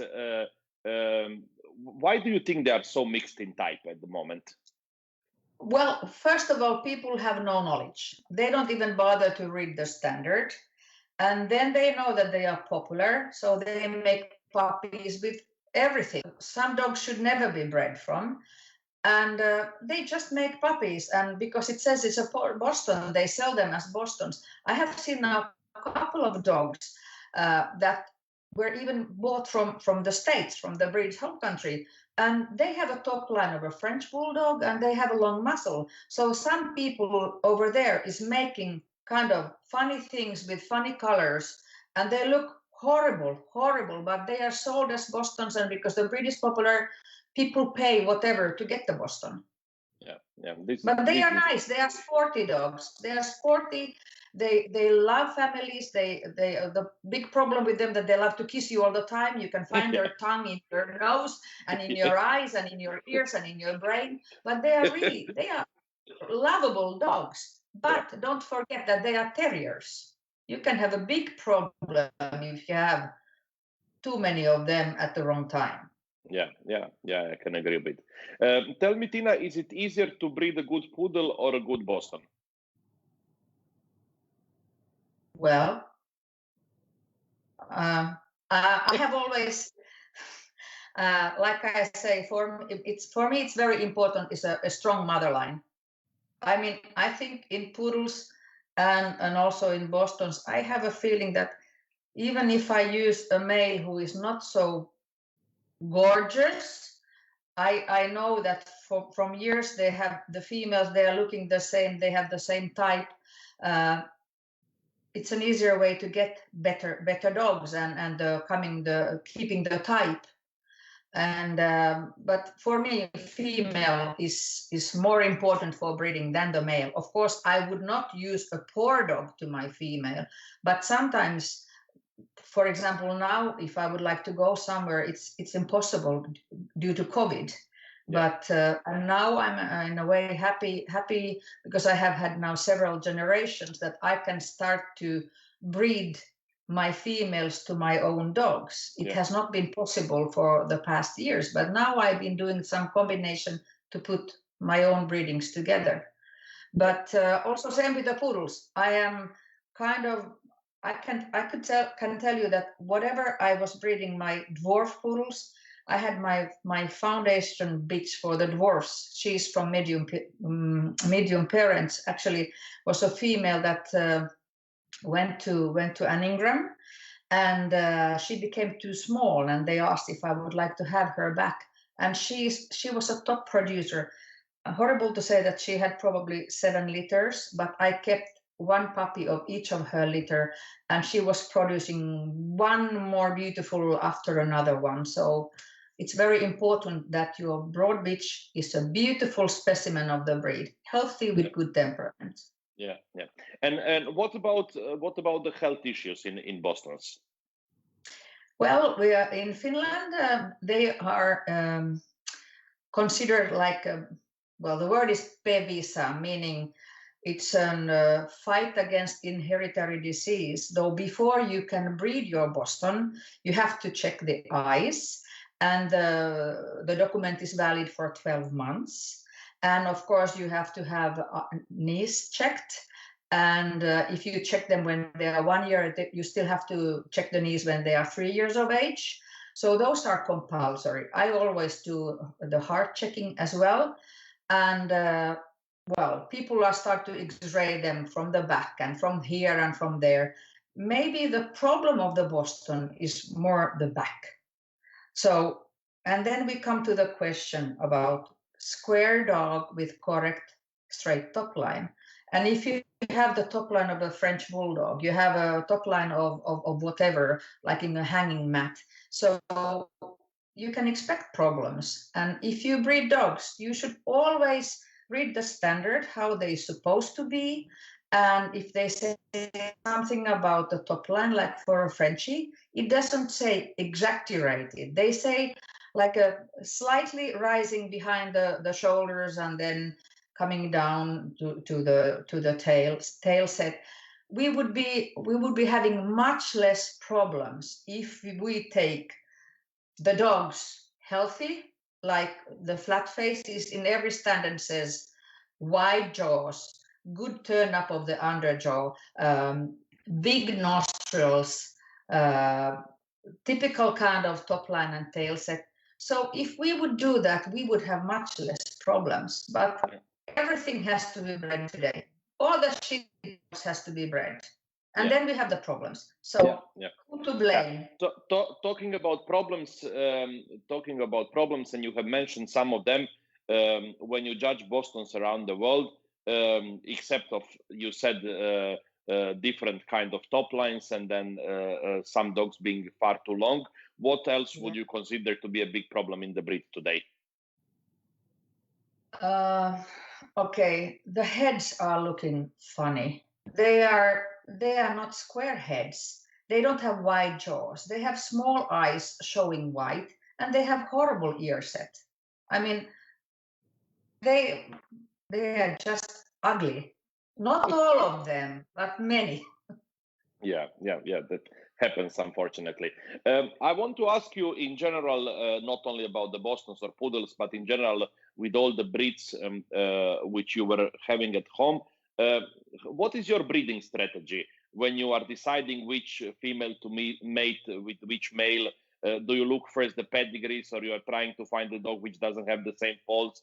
Do you use a lot of line breeding, inbreeding, outcrossing? What is your idea of a perfect breeding in any breed? Well, first I have my intuition. I see something beautiful. I'm like, okay, I want to. as a judge, I am more privileged than maybe other breeders, because when I'm judging and I have a beautiful dog on my table, I'm like, okay, I want to use this, and then I contact the person later on. So I'm able to see much more dogs than other people. But for me, type is the most important thing for these dogs, and it's just have to be a true breed specimen. And well, And how I important is forgot the your pedigree? question. How About important is the pedigree? Okay, I am not going to watch the pedigree if the dog is ugly. That's one thing what is for sure. Why do I want to see the pedigree? Because then I know that this pedigree is producing this ugly dog. I want to see, but it's true. Yeah. I want to see the beautiful dog, and then I see the pedigree. And sometimes I like what I see, sometimes I don't like what I see, and then I'm not going to use it. Of course, it's impossible to know everything. I'm very lucky to have Mari, who is kind of more to pedigrees. She knows everything what is in every pedigree. I just said that I saw something nice, and then she says, yeah, but there is this horrible thing behind who is giving you this and this. Okay, let's stay out of it. So I'm lucky also in this. I have the friends around the world, and then I have my close friends that are very much into my breeds and helping me. Yeah. And about line breeding, inbreeding, outcrossing, do you use all of the methods, or you prefer one of them? Well, I do. I go for, with poodles, always line breeding. With flat faces, I have noticed that going inbreeding would be a disaster, and or could be a disaster. But line breeding, I always want to find something in common in the pedigrees. Of course, there are some very known dogs in Boston world as well, which I know is beautiful and it's healthy. So I don't mind if it's coming from both sides. But if you don't have any knowledge of the pedigree and what's included, it's difficult. Then you should only do this inbreeding and line breeding when you know what you have. But you can end up in a total disaster with an outcross also. Yeah. So line breeding is for me. Yeah. When you are choosing the puppy, let's say the puppy that you are going to keep for yourself, or a puppy that you are going to sell to somebody important who wants to show it or whatever, at what age do you use you, let's say, look at the puppies? Is it different from the breed to the breed? How do you choose the best puppy? Well, for me, 7 weeks is kind of a key word. Then I can take the pictures, and normally then we have them on the table and we take the pictures. But like a Boston puppy, when it's born, same with the pug as well. I mean, when they are just born, you can see the head shape for sure. And okay, sometimes if they are too long, in the channel and they are not coming out, they might look a bit longer when they are born, but in one day they will squeeze into their proportions. But I like to choose my puppies when they are 7 weeks, not younger. Sometimes Bostons, they can have blue eyes, and you don't see it when they are 4 weeks. You start to see them when they are older. And I want to see everybody walking, because then you see the top line. Top line is important. And for example, poodle. Yes. Poodle, they normally, when they really start to turn their tail and curve the tail, they are about 7 weeks old, 8 weeks old. I would love to choose my standard poodle puppy when it's 10 weeks old. But when they are already then the size of a Cocker Spaniel, it's difficult to have 10 of them in your house when it's 1 meter of snow. But not before 7 weeks, never. Yeah. Okay. I have now these few questions that usually people find quite difficult to answer. I have changed them a little bit also because I see that lately people started to try to avoid to answer, so I have rephrased them a little bit. But before that, let me read you a few more comments. It's like we are talking now, Tiina, 1 hour and 40 minutes, and there are 223 comments. So you can understand that I'm not able to read them all. Ruben Sanchez is saying, wait a second. Wait. He's saying, thanks to sharing your dog life, Mrs. Blondie. Carmen Kelcher Margoni saying, so agree about everything you told about poodles. So nice to hear these things from you. And once a poodle, always a poodle. Tony Moran is saying, met Tiina first in Finland in 1991 and had never seen such wonderful black mediums. Who does she think was her best? Of my mediums? Black mediums, yes. Okay, black mediums. Let me think. To be honest, there were quite many nice ones. And maybe I cannot say just one, because there were something better on someone and something that I didn't like so much. Can I say few nice black ones which I have loved? Yes. Let's say three. Let's say three. Oh shit! What shall I say? Okay. One big winner was a dog called Canmois Footloose. He was world winner 91 in Germany. A strong dog with super coat, a lot of charisma, kind of a big dog. But if I'm thinking about today, I really like the one that I have in Denmark, Kurtisan. She's elegant. I love her head and her attitude. I also like very much of a dog called Ducati. He's going to be veteran soon. He has the best underjaw I've ever bred on a poodle. And of course, Miss Obama, a bigger dog, but a lot of charisma. United colors. Okay, then I start to go on because I think there are pretty many nice blacks. But if I can give you one nice brown, it would be Obsession. No, you can tell me. One. Yeah.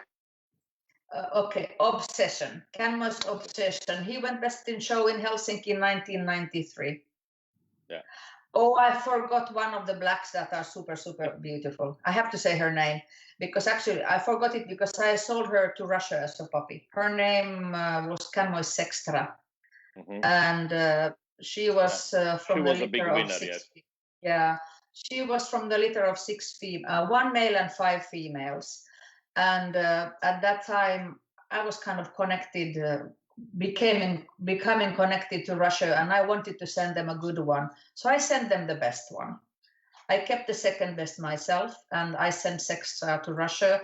And then she has been producing lovely, lovely, exquisite and expression and all these. Yeah. So few more comments. Ines Ryder is saying, so right about females. I think people are giving all the credit to males.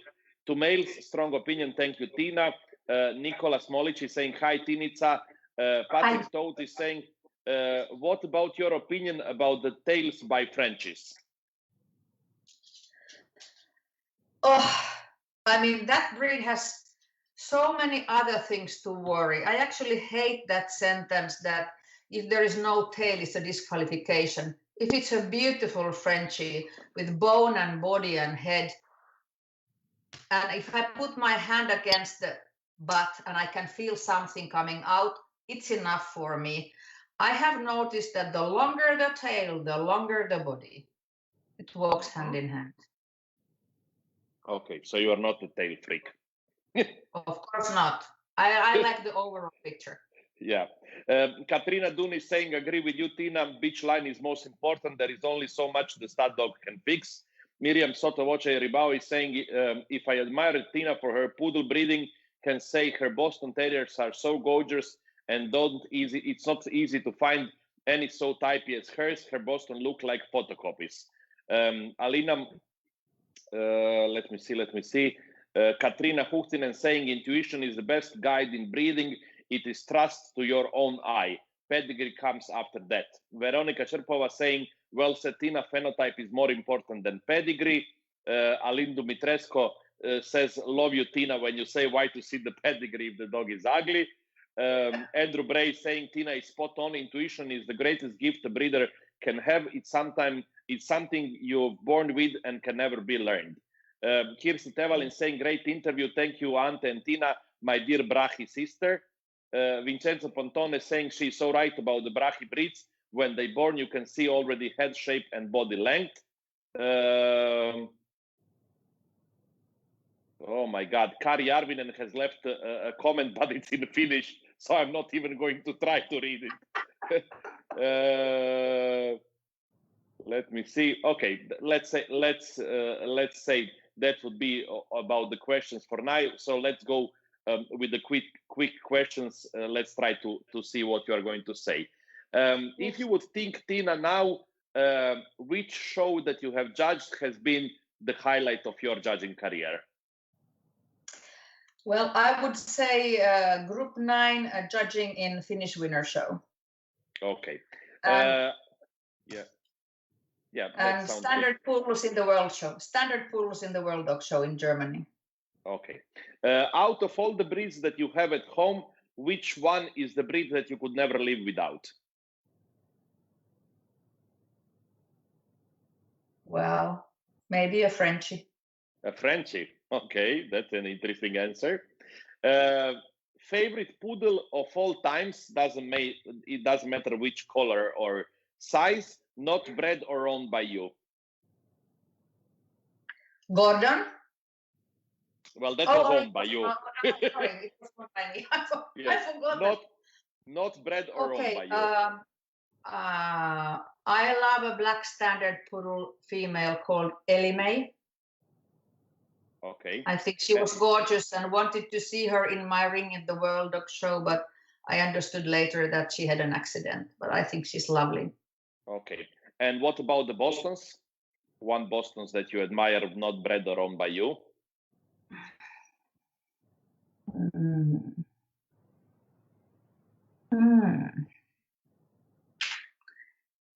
Well, what can I say? Actually, I liked him a lot. It was Mike's dog that's supposed to come to me, but he died before he came. He actually was the one who caught my eye for the breed. But there are plenty of beautiful Bostons. Okay, that will be okay as an answer. This will be a difficult thing to answer for you, I'm sure about that. But if you would need to say who was the best dog you ever bred, what would you say? Oh dear. Probably I would say Tiina, called she was the one from the medium Kenmois-Shikkatirkein. I'm not saying that she was the most perfectly constructed, but her attitude, her head, her coat, the way she produced, no one else has done that. Okay, wonderful. It's interesting that whenever you ask breeder this kind of question, what is the best dog that you ever bred, they never think only about the looks, but they also think about what this dog has produced for them. So I can understand that. Another tough question for you: the favorite win with your own dogs. One win that you will never forget. Well, of course, I can say Collare d'Oro because that was amazing. And actually, they were invited always the top dog of each country. But when I was competing there, Franco was not the top dog in Finland. But Paolo Dondina was watching Helsinki Winner Show where he was best in show. And then he said, okay, we will invite you too because the dog is so spectacular. So actually at that time in Collare d'Oro, there were two dogs from Finland. It was a black giant schnauzer and then was Franco. And I had nearly more than 39 degrees fever when I was competing. So I don't remember much of the show. I only remember when he won and these people tried to grab me. I felt like everybody wanted to have a piece of me. So somebody was carrying the dog out and then the security was trying to take me away from the hall. It was amazing. But Listen, great. if it would be now and you would have 40 degrees of fever, everybody would think that you have corona, and nobody would want to have a piece of you. They would just run away from you. They would stop me on the doors to come in. Yes. No. Yes. Another question that I'm very curious to hear your answer about, one breed that you never had at home and you would like to have. Actually, this was many, many years ago. I was really fond of Salukis, and Elham Rahgia had been best in show #2 or best in show at the World Dog Show in Denmark. Was sometimes in 87, I think. So I asked a puppy from her, but unfortunately she had only one puppy. It was a male, Timir Khan, which they kept. But Saluki was for a long time a breed that I would love to have. No longer, because I would be too lazy to run with it. Yeah. If I would take something now, has to be something smaller. Well, what would I say? Well, I'm fine with Saluki. Okay. I'm fine with Saluki. Okay. Yeah. Okay, good. Dog person not alive anymore that you terribly miss. Carlos. One breeder of any breed, which is, in your opinion, producing top quality dogs year after year, and I mean, you have been going around the world for many years. Who is the person who impressed you about the quality of his dogs all the time? One breeder from Finland and one from the rest of the world. Okay, Finland. We have many good breeders. What could I say without making anybody angry or sad? I could tell you from each group, but no, just one. Say one, and of course we will go with the thing that you cannot mention more than one. So it's just one that, let's say, it's for you very special. Oh my God, Jesus! This is horrible. I know it's horrible. As a breed, I don't know if she no longer. Okay, maybe she doesn't breed anymore. What can I say? I think we have many good breeders, and I respect many of them, and I think not anyone can make litter after litter after litter after litter of superstars. There comes this kind of wavy movement, but there are many breeders in Finland that I honestly respect. But if I'm going to abroad, thinking about who has been producing year after year, when I've been judging and putting up his dogs, is Stefano Paolantoni with a Maltese from Italy. I really like his Maltese. Okay, and I'm going back, and from Finland. Okay. Well, okay. What can I say? Maybe it could be also. This is horrible. This is horrible. Maybe somebody who is not breeding anymore. I will accept also that. Who will? This is bad. Okay, I'll let you not answer that question. I will be nice. I could say several names, not only one, because I respect so many people in my country. Yeah. Okay. These are two questions that usually people didn't want to answer, so I have rephrased them now a little bit. So the first thing goes like this: can you imagine one thing? There is in the future a World Dog Show in Finland. Yeah, and I hope so. Yes, you are not judging there, and you have a top quality dog that you want to show. Under which Finnish judge you would like to win best in show? Under which Finnish? Kari. Under Kari. Kari. Okay. And you have a litter of 5 beautiful puppies at home. Yeah. Which judge outside of Finland you would invite at your home to help you to choose the best puppy? Annika Oldvedmue. Okay. You see, it's easier to answer like this. Okay. Yes. 3 more questions. If you would, and I know it's not easy, but try to think. If you would need to thank to 5 people from the dog world who helped you the most to become what you are today, which 5 people would you thank? Okay, I would start from my first mentor, Henrik Hanelius, from the poodle world. He really helped me. He's going to be 80, so unfortunately he will stop judging soon. But he also established the Finnish Poodle Club, but he has helped me a lot. And then, of course, I would say Hasse, I would say Carlos, Astrid Järski for sure, top score poodles. And okay, one more. Who has helped me? Okay, do I remember all of them?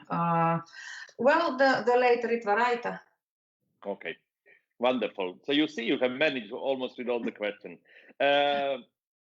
When you think, I don't need the name of the dog, but one dog that you have judged and that has made a huge impression on you. One dog, you can say on which show it was or which breed it was. I don't need the name, but one dog that you have judged and you will never forget. Oh, there are so many of them. I will never forget. Okay. I would say, did you say judged or not judged? No, the dog that you judged. Okay, the dog that I judged. Yes. I would go for what would I say? There are so many of them as well. Standard poodle, and I would say my best dog breed from the World Dog Show. Okay. From Germany. Dog. Yeah. Okay. And then one question. I don't know if it's going to be easy or difficult for you. The favorite wine. Oh. And now you will say, "Oh my God, there are so many. How I'm going to choose only one?" Well, okay. This is important because after this interview, which wait 1 second, is being watched by 250 people. Some of them, when they meet you or come to your home, they will bring you a present. It will be wine. So if you give a good answer, you will have your favorite wine all the time brought to your home. Okay, red or white? Whatever you choose. Well, I like the Italian red. I've been always getting so drunk that I forget about the name. It was something like well. Okay. My Italian friends, they have been bringing it to me. Okay, that's fine. That's fine. Okay. We have been talking now, Tiina, for 2 hours, and we have only few more questions left. And let's try to answer also them. Before that, let me just read you 3 comments. Mike Koimans is saying, "Little man special. He's supposed to go to you. He was very special." It's probably about the Boston that you said. Andrea Chuchnik is saying, "You said before that Boston is a terrier, and I totally agree. I would like to ask about heart checks in Finland. Is it the same one that they are doing for boxers? Tail at Boston, some are extremely short. Snoring is normal for Bostons. Some make nose operations. What is your opinion?" I have another 20 plus questions for you, but it's okay.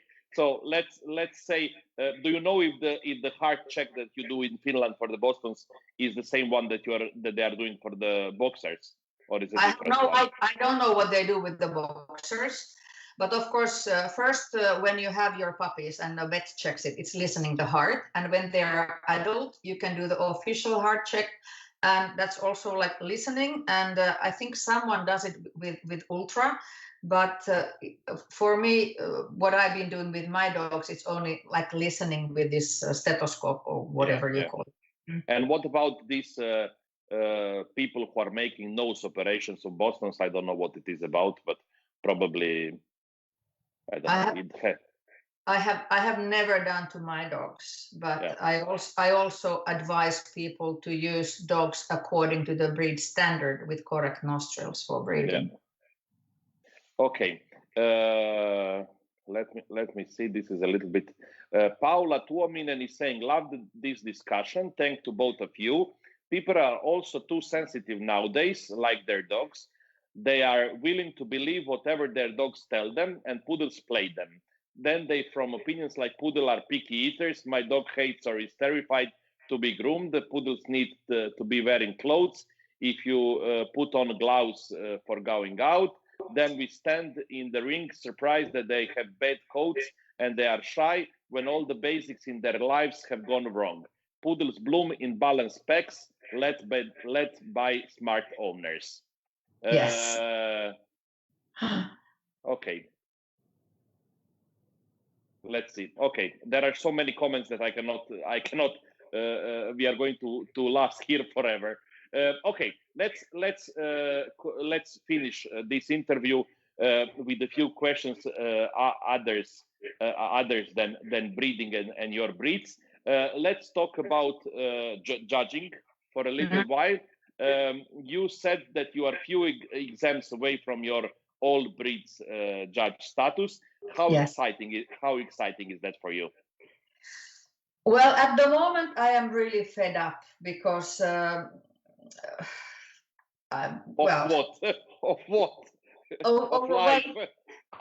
waiting. But of course, it's exciting. It's actually one exam and lesson of 4 breeds. And I know already that this lesson of these 4 breeds are going to be now in November. So after that, it will be only one breed that I am missing. But due to which one is that? Hovavart. Hovavart. Okay. Yeah. And then you are an all breeds judge.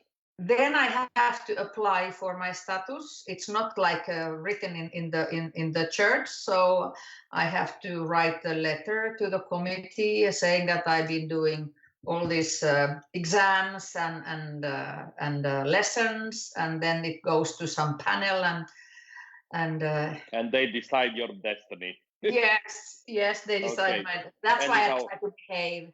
Okay. Anyhow, when you become all breeds judge, I suppose there is going to be a big party in Kenmon's residence, and Francesco Cocchetti is saying that your favorite Italian wine is Amarone. So now people know. Now people know what they need to bring when they are coming. What do you think? Can I say something about Francesco? Yes. Because this is all his fault. All the years I said that I would never become an all-rounder. And he started to push me, and so many messages he has been sending me the last 3 years. What are you missing? What are you missing? When are you going to be? And I'm like, damn, I don't know, and I don't want to be. Okay, this is his fault that I'm missing one. So Francesco, this is for you. Okay, he will be happy to hear. What do you think, Tiina, are the most important qualities of a good judge? Of course, knowledge. If you are blind, what can you do? But okay. Good dog eye. Good eye. Okay. Yes. Which you cannot have if you are blind, obviously. Yes. You are horrible. Eye for dogs. Okay. I want to ask you another thing, and this is something that where I very much again share your opinion about that. You said in this interview, which I read on your Facebook, on your website, you said that most of the written critiques of today are not worth the paper they are written on. Yes. What does it mean? Yeah, because some judges, they have 50 dogs in the ring, and when you start to read the critics, it's the same sentence on all of them, and somebody becomes best of breed and somebody gets good. So for an excellent dog, normally the critic's supposed to be saying the virtues of the dog, and then if you have a very good dog, you have to write the reason why it's getting very good or good. That's the only way people can learn. And I think we are very privileged when we have our written critiques, when people are reading them, and when the one who gave the critique knows what he or she is doing. It's very good education. Absolutely. I could not agree more about that. I think that in general, in the last years, these critiques have become more or less a joke, and it's a pity because I remember like 20 years when I started in dogs, it was really important, to get a critique from a famous judge and to learn from it and to find out what are the mistakes of your dogs. Yes. Tell me, still today, after all these years that you are judging, is there still a favorite breed for you to be invited to judge? And is there still a breed that you find extremely difficult to judge? Okay, of course I love to judge poodles. They are clean, they are groomed, and the handlers are normally dressed nicely. So I love to judge poodles. What I find difficult, there are so many new breeds that I have got the rights in the past year. So I would say that I would be horrified in all the new breed I'm going to judge, reading the standard in the night and having nightmares and being white on my face next morning. I would say I am maybe mostly not so sure of myself with the big breeds from group 2. Okay, Molossers. Yes, and maybe because there are some of these breeds are these kind of guardian dogs. So only that I would be worrying, do I know what I'm doing? But do I dare to touch it? Is it going to eat me in the ring? Okay, so it's not a question just about the knowledge, it's a question also about the life. Yes. Will I survive or not? Yes. Okay. One thing that is very close to your heart, and I want to ask you, how do you look at this situation which is happening now with all these Brahmi breeds? And it's not now anymore only in the Netherlands. And I must say, and I must thank you once again, when we started to do this project and this video, which has become hugely popular, about the support for the Dutch breeders and the Brahmi breeders in the Netherlands.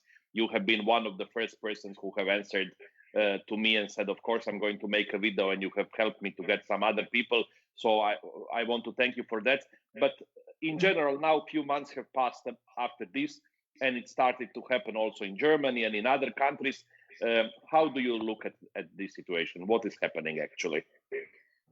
I think it's horrible. I think it's absolutely horrible what's going on, and also because there are so many serious breeders that have good dogs, health tests, healthy dogs, and due to some people who are dragging some puppies from wherever without any testing, and they are ruining the reputation for all of us.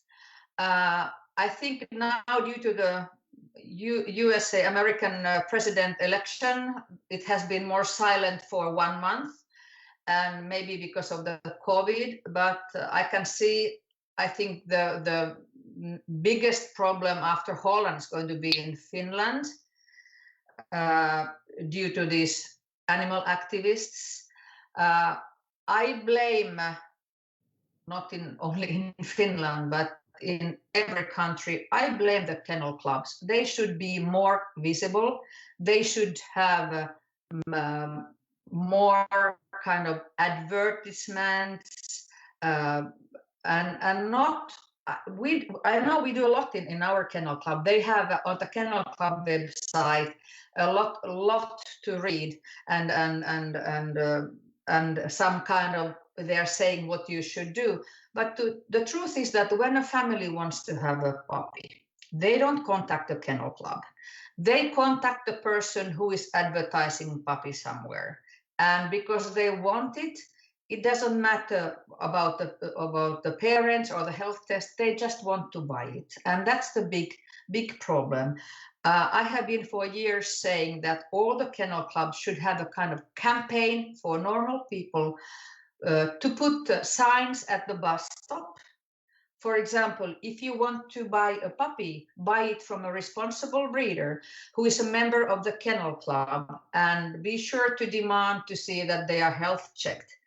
We wouldn't have these problems. And another thing is that if we, like I said at some point in this interview, that if only those dogs that are according to breed standard, if we talk about a Frenchy Bug Boston, they have a kind of a head, kind of a jaws, the width, the nostrils, the top line. If we would only use excellent breed specimens that are health tested for breeding, we wouldn't be in this shit. Yeah, that's true. That's true, and I mean there is another thing that we have been speaking many times about, is that unfortunately there are a lot of dogs brought from puppy millers from all around Europe which don't have the pedigree, but they go to the veterinarian and they say this is a French bulldog, this is a Boston Terrier. The veterinarian says it like this, and obviously these dogs have a lot of problems, and they get into the statistics. Yes. Yeah. And you mentioned that you think that the next country which is going to have big problems with the brachy breeds is Finland. Yeah. What is actually happening in Finland at the moment about that? These animal activists are working well, and then we got this recommendation what should be done with all the animals that are used for breeding, and I think some what they are saying are okay. I don't know how they're going to control it. And at some point, like I said, having 2 children with C-section, nobody checked me before I got pregnant. So I do understand that if you are breeding dogs, they have to be healthy. But sometimes I think that isn't there any bigger problems on the planet than our brachy breeds? Honestly. Yeah, this is something that I think the same. Yeah. And if you want to do something, it's the education that is necessary to puppy buyers, to breeders, to judges, to people who have no dogs. Education is the key word. And I mean, as you said, and this is one thing that maybe we should blame in general the kennel clubs, because they are not too much open to the general public. It's so in a way depressing to see that these animal activists are spending their time to go against responsible breeders, and then there are these million puppy farmers keeping the dogs in horrible condition, selling the dogs without any health checks, without any vaccinations all around the world, and it seems like they're not going against them. They're just going against the responsible breeders. Yeah, we are going to be the ones who are punished, but for sure these dogs are not going to disappear from the planet. We will have these back street breeders doing their puppies, selling them cheap, and unfortunately families are buying these ill dogs. So we are going to do a lot of harm for these breeds that have been surviving hundreds of years. And I mean, if I look at my dogs in my backyard, when they can run from 9 o'clock in the morning till 9 o'clock in the evening, and they have muscles, they are healthy. So what's the problem? Why? And of course, I keep wondering, how can people be so cruel that they are breeding from unhealthy dogs? What is in their heart or in their mind? Yeah, that's true. If you would need to give an advice, let's say to the people who are in control of different kennel clubs, or the people who are in control of the FCI, if you would need to give them a kind of a suggestion what needs to be done in the near future, what would you say? Well, we have to act now. We have to make us loud and visible, and to have kind of campaign in each country about purebred dogs. Yeah. And as you said, the education and the good promotion is definitely a key to success. Because we are, I mean, this is what I say all the time, and you say the same, we are not visible to general public. Yeah. Yeah. I agree. Okay. Totally. I want to ask you another advice from you, and Mhm. this is the advice for someone who would like to become like little young Tiina, so successful that he can win without a dog. What would you say? What would you say to someone who wants to start in the dogs, who wants to become, let's say, famous or popular or successful? What would be your advice to that person? What he needs to do? He needs to do the way I did. I found a good breeder from where I got my dog. I found my mentors. I was listening them. So one good sentence I always say: keep your eyes and ears open and your mouth shut. So don't try to, be with a big mouth. Of course, use it when you need to ask a question. But mentors are the most important thing for young people. Be humble. And like I said, I remember this is a funny, when children were very young, and I said to Juha that I think we need someone to help us at home with the dogs. And then we were thinking how to think who would be the best one. And I said that, well, the one who can pick up the poo with bare hands without any plastic gloves can come.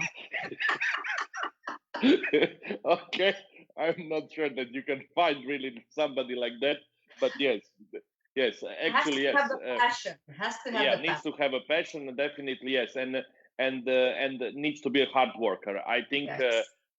this is the problem.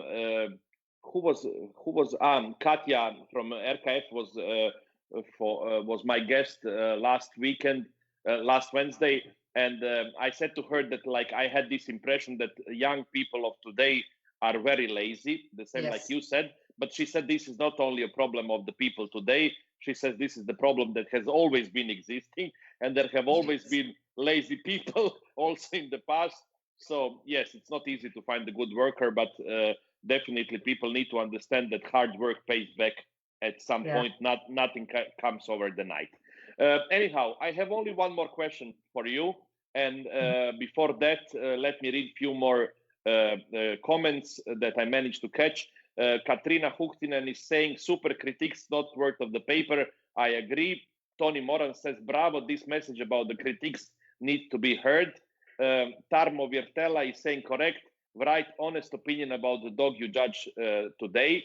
Andrea Haider is saying 2 hours are not enough with Tiina for talking dogs with Ante. She has so much interesting answers for us, easy explained and with so much sense. There is so much to learn from her answers. Maybe there will be a second time you can invite her. Definitely, we will think about that. Clarissa is saying, thank you for a great interview. Taliafe is saying, of course, knowledge. If you are a blind, what can you do? Alina Munteanu saying, well said regarding the Brachis. Cesar Yul is saying, thank you for saying loudly that kennel clubs should be working harder on some very relevant problems we are experiencing. Francesco Cocchetti is saying, very well spoken, Tiina. Cesar Yul is saying, I can't agree more. Education is the one thing missing nowadays. A comment from our president of the FCI, Mr. Tamas Jakel.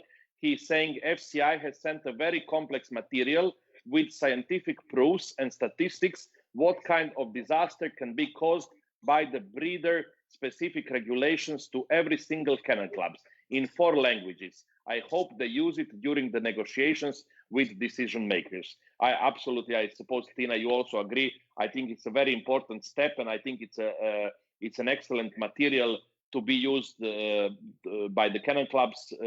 And I really, the same like Tamas and you, we can only hope that really people who are involved with the kennel clubs will be able to give these materials to the people who are unfortunately into the politics and don't know anything about dogs and are making these decisions. But definitely, it's a great move from the FCI.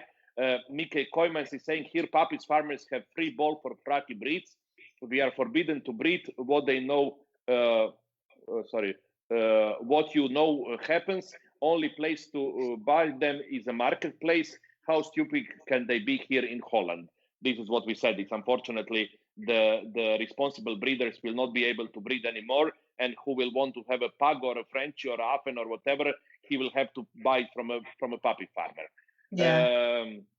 Let me see. Jana Karenma Nurbina is saying, I think young people don't believe mentors anymore, which is very sad. Many think they know everything and find every answer from internet. Tuya Alapija is saying, always enjoy to listen to Tina's interview. Thank you, Ante and Tina. Wow, almost all-rounder. Congratulations, Tina. Just the other day, I discussed with Eija Halonen about the subject, how many breeds you are missing for all-rounder. I admire you. Okay, there is Vanya saying, thank you both. Let me see. Thank you both for yet another great interview. Great lady speaking openly and honestly. A lot of people saying now, thank you for the interview. And this you will be able to read once when you have time to look it all over on our Facebook page. For the end, Tina, tell me, how do you see the future of the sport? What do you think is going to be happening in the next few years? Well, I have this positive mind, so I hope we will go on with our breeds. Of course, I am really, really worried if we are going to be banned of breeding our brachy breeds. That would be a big loss for the sport. Especially because these breeds are so nice to have at home. And my favorite motto has always been that nobody wants to live with an asshole. It comes with a dog and with a person. So if you have a nice dog living with you who gives you, is happy and loves you, so why do we have to get rid of them? And I don't understand. I don't understand what's on their mind. Is it kind of that people want to have a feather in their cap if they can make a new restriction for us? It's awful. Yeah, but in general, as you say, you are optimistic. You are hoping. I am optimistic because I always believe that there is a new day and we will have a new possibility. And I'm positive. Yeah. Okay, Tina. First of all, thank you so much for the interview. It was amazing in every way. People have obviously loved your honesty and your sense of humor, and we had a great time. I must say that with this interview, we have passed a few of the records. Definitely, I don't think I have had any guest to which I have been speaking almost 2 hours and a half. This is the first thing. Second thing, I don't think that we have ever had an interview with 286 comments. And then definitely, I don't think we have ever had an interview with sometimes almost 280 people watching it live, because normally our videos have really a lot of views, but many people watch them later on. I don't think we ever had a live 280 people watching it live. So it has been amazing in every way. And I'm happy that people have obviously liked the giveaway that we have given, because I have seen during the interview that my Instagram has been sending me messages all the time. So Valentina Župan will have a hard job tomorrow to choose the winners. Thank you so much, Tina, for this great talk. I hope in the near future we can have another one, maybe with the kind of special subjects with few of the people. This is something that I would like to do, to invite some famous dog people to talk with more than one person about some subjects. I think that could be interesting. Next Wednesday, my guest will be Knut Sigurd Wilberg of the famous Canix kennel from the UK. Thank you, everyone, for hundreds of comments. Thank you, Tina, for your time. Do you have something to say before we leave to all the people who were watching and leaving these wonderful comments for you? Well, I can say thank you very much. I have enjoyed it. And actually, I could speak 2 more hours, but maybe somebody wants to go to bed. But I must say that this dog world, it's my family. And that's the family I can choose.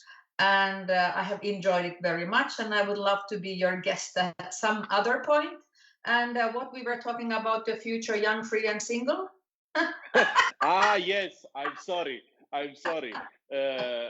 For all the viewers who are there, and not only for you who are watching, but also for your friends, I must say that Tiina is available for a for a good man, but really like a good quality man, not married, not with any kind of problems.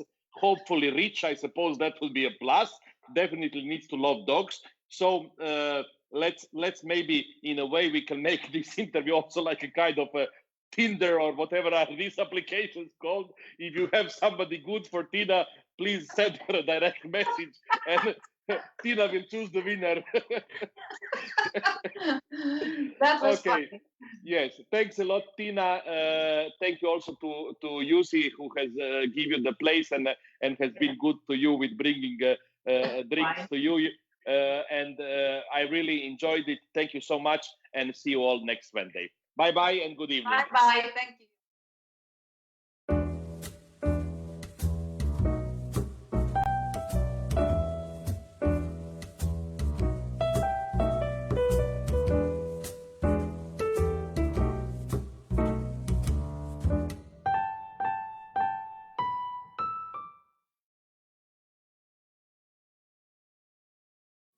Y recordaremos el gran baile en la plaza.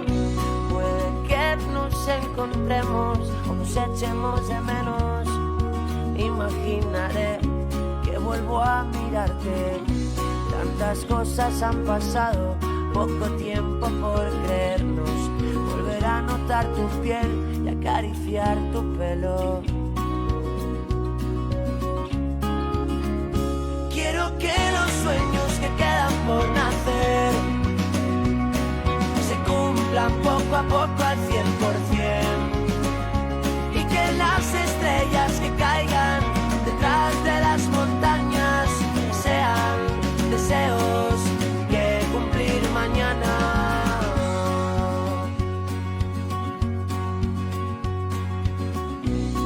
En todo el universo no hay nadie despierto, solo yo